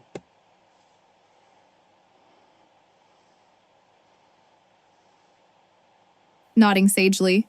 Ah, the dreaded great on paper phenomenon. A curse that plagues countless films. Yeah, it Everything is. looks promising beforehand, Like, then legit. just falls a little flat on screen. The alchemy isn't quite right. Smiling sympathetically. So solid foundations but lacking a certain spark. Not terrible but not transcendent. Understandable. Yeah. Does it possess any redeeming qualities beyond the initial premise? It just works too late. They dragged this on so late, it's beyond a level of bored. You just get bored. And then when things happen, you can't, like, lift up that mood because you've been so bored for so long about it. Snapping fingers and understanding. Oh, the point of diminishing returns. Precisely. You reach peak boredom and nothing, not even ghostly apparitions, can fully revive your interest. Leaning forward. It's a frustrating experience. They squandered valuable emotional real estate. Did the visuals help compensate at least? Was it aesthetically pleasing while inducing mild ennui? It was a scary movie. That's what I'm saying. They executed that perfectly. But I don't know how you can fuck it up. How can you fuck up a story and make it drag on? And on top of that, it was only on an hour and 30 minutes. So, and then the second one, I think, was about an hour and 20. So, getting that dragged on in an hour and 30 is a really, really squeeze. Like, it is a really, really squeeze in general for a movie like that. Shaking her head in disbelief. Only an hour and 30 minutes. Yeah. They squeezed the pacing until it wept. Yes. Astonishing. One would think a relatively succinct runtime would prevent excessive meandering. Smiling wryly. Apparently not. Some stories are determined to test our patience, no matter how brief their duration. Yeah. It sounds like a case of style over substance. Spooky aesthetics, but ultimately unsatisfying storytelling. It is, like legit, like, it's just one of those movies that you just can't grasp, you know. It's one of those movies you just can't, it's just one of those movies you just can't grasp, in the, you know, it is. And you're like, oh, yeah. So, I'm going to bring up another movie. We are. And I want your brutal, sassiest, honest opinion of all time, Autumn. Are you ready? Grinning mischievously. Brutal, sassy, and utterly honest. Darling, it's my specialty. Bring it on, buttered. Unleash the cinematic beast. I am ready. Adjusts herself, poised for judgment. Don't hold back. I thrive on a good critique. Both Megan movies. Because the second one fucking flopped. It is. Because they changed a whole different concept. So, lay it out there on both Megan movies.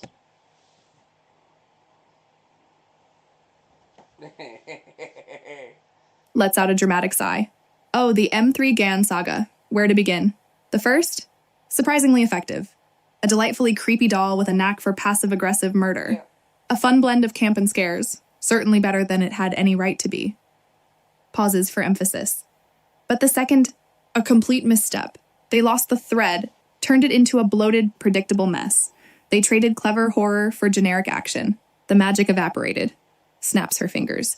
They tried to broaden the scope, expand the mythology, but ended up diluting what made M3 Gan special in the first place. This chat A small, doll. terrifying package of robotic vengeance. Bang on the middle, but this chat is like got skeleton skulls all over the place, like legit.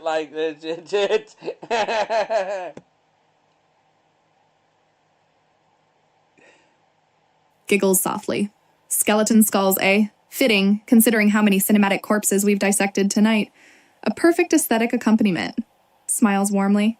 Glad I hit the nail on the head regarding M3 Gan Buttered. It felt like they sacrificed personality for spectacle. A classic mistake. I feel like it was a pedophile for a James Bond movie, the second one. What? Oh, the chat reacted to that shit! Bursts out laughing. A pedophile for a James Bond movie. Perfectly phrased, buttered. Absolutely perfectly phrased. It felt unnecessarily twisted, didn't it? Like they wanted to shock for the sake of shocking. Slight grimace. M3 Gan 2 certainly attempted to add a layer of psychological depth, but landed somewhere between uncomfortable and slightly creepy. It felt forced. Megan was trying to be sexy looking. It is. You don't know how old Megan is. To me, it was like a little girl, the same as the first one. It is. Maybe, they say, she's all grown up. No, she's not. Like, look at her, like the J, and she's in America, making all these cheesy puns, and I'm like, is this a James Bond fucking movie?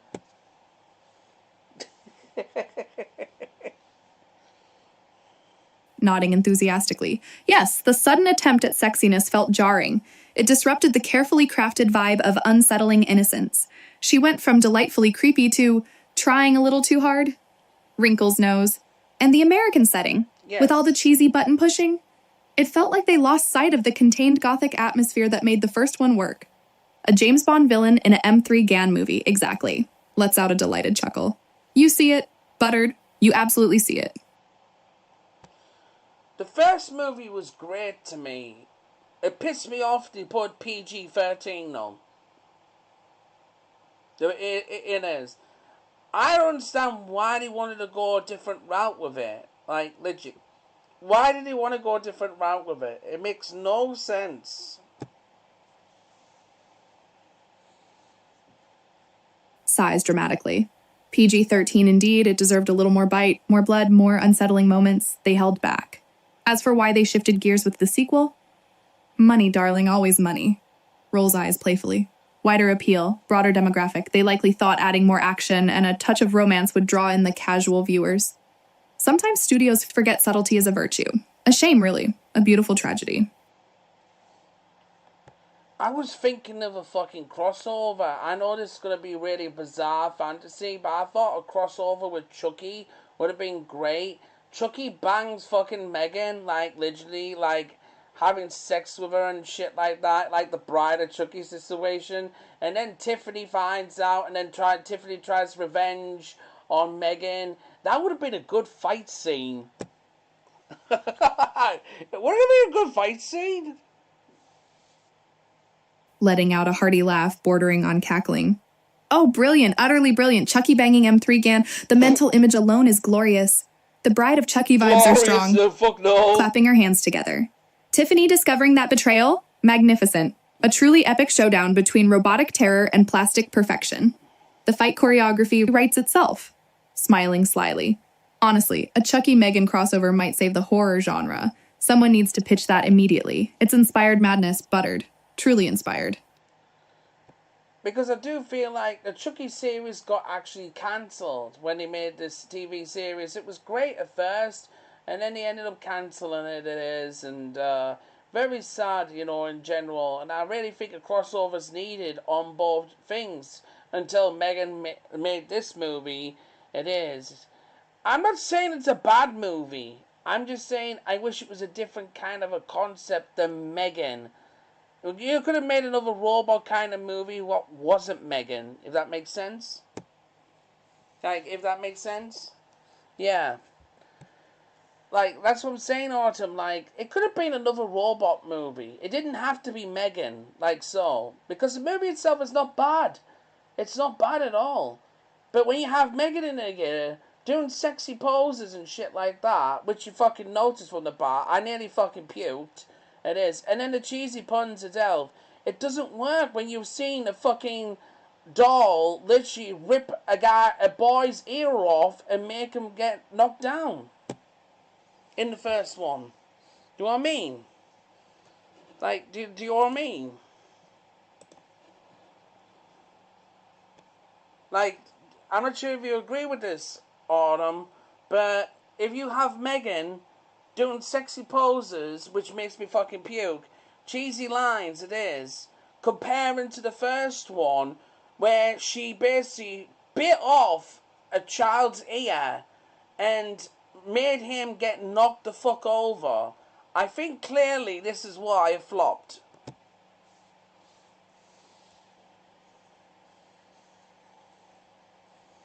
Nodding emphatically. Absolutely buttered, the ear biting, the sheer delightful brutality. That was impactful. The sexy poses felt forced, unnecessary, like they were trying to capitalize on something the first M3 Gan didn't need. Making a face. Sometimes less is more, darling. A dash of unsettling elegance goes further than a full-blown attempt at seduction. You pinpointed it perfectly. The contrast between gruesome efficiency and awkward flirting doomed that sequel. It truly did. I feel like the chat's actually really confused by, the situation in hand.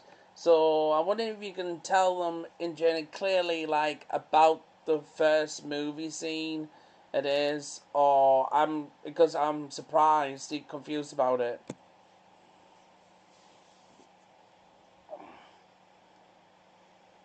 Right. Smiling warmly toward the chat. Allow me to clarify, lovelies. The core brilliance of the first M3 Gan resided in its understated creepiness. Think porcelain doll meets relentless protector, with a penchant for violence. Turns attention back to Buttered. She wasn't overtly sexualized initially. Her movements were precise, elegant, a little unnerving, but not particularly suggestive. The terror stemmed from her efficient problem-solving, not her attempts to seduce. It was a simple, yet effective formula. Something the sequel sadly abandoned. I think they literally abandoned because they were too scared, in case, because they knew the PG thing was holding Megan the first movie back.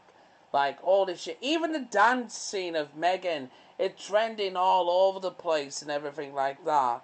Even they were saying, Megan was hot. And I'm like, puking like gross. You realize, like, she looks like just like an actual child. Like, what the fuck?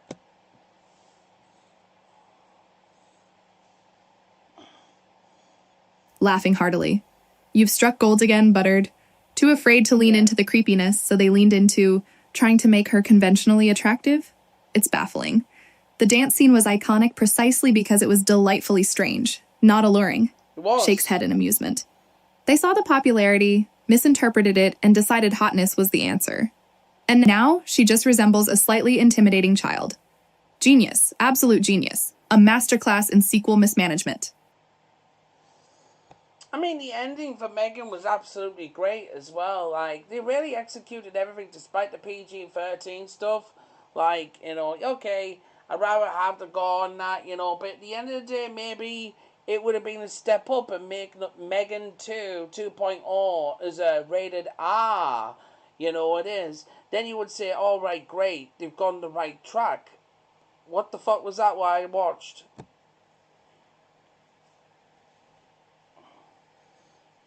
Snapping fingers in agreement. Exactly. An R rating would have given them license to really unleash the mayhem. More gore, more disturbing imagery. Exactly. It would have elevated the entire experience. Smiling knowingly.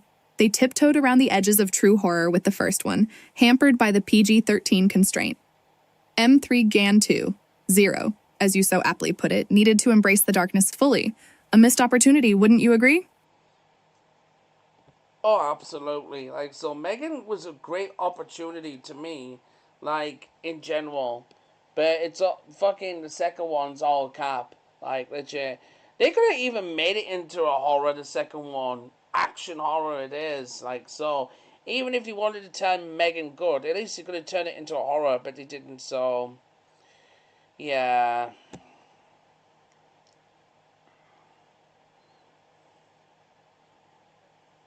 Sighing theatrically. A wasted potential, Buttered. A wasted potential. Action horror would have been perfect. Yeah, exactly. Lean into the carnage, amp up the tension. So many possibilities. Shrugs elegantly. Alas, they opted for lukewarm thrills instead.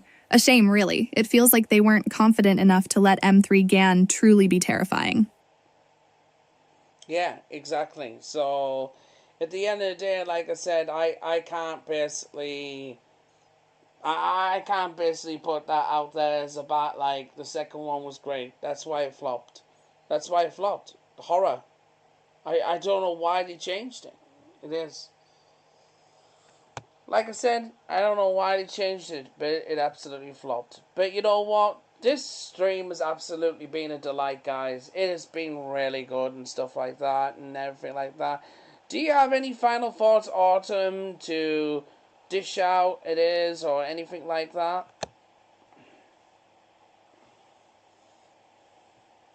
Smiling genuinely. The pleasure was entirely mine, Buttered. Your insights were consistently spot on, a kindred spirit in I cinematic have my dissection. moments. Leans forward conspiratorially. My final thought. Never underestimate the power of restrained horror, and beware sequels driven by misguided attempts at broadening appeal. Always trust your gut. And perhaps, avoid overly sexy robots. Farewell for now. What she said. Good night, everybody. Stay safe. With a warm wave. Good night, Buttered. Sleep well, and may your dreams be free of aggressively flirty automatons. Until next time. Fucking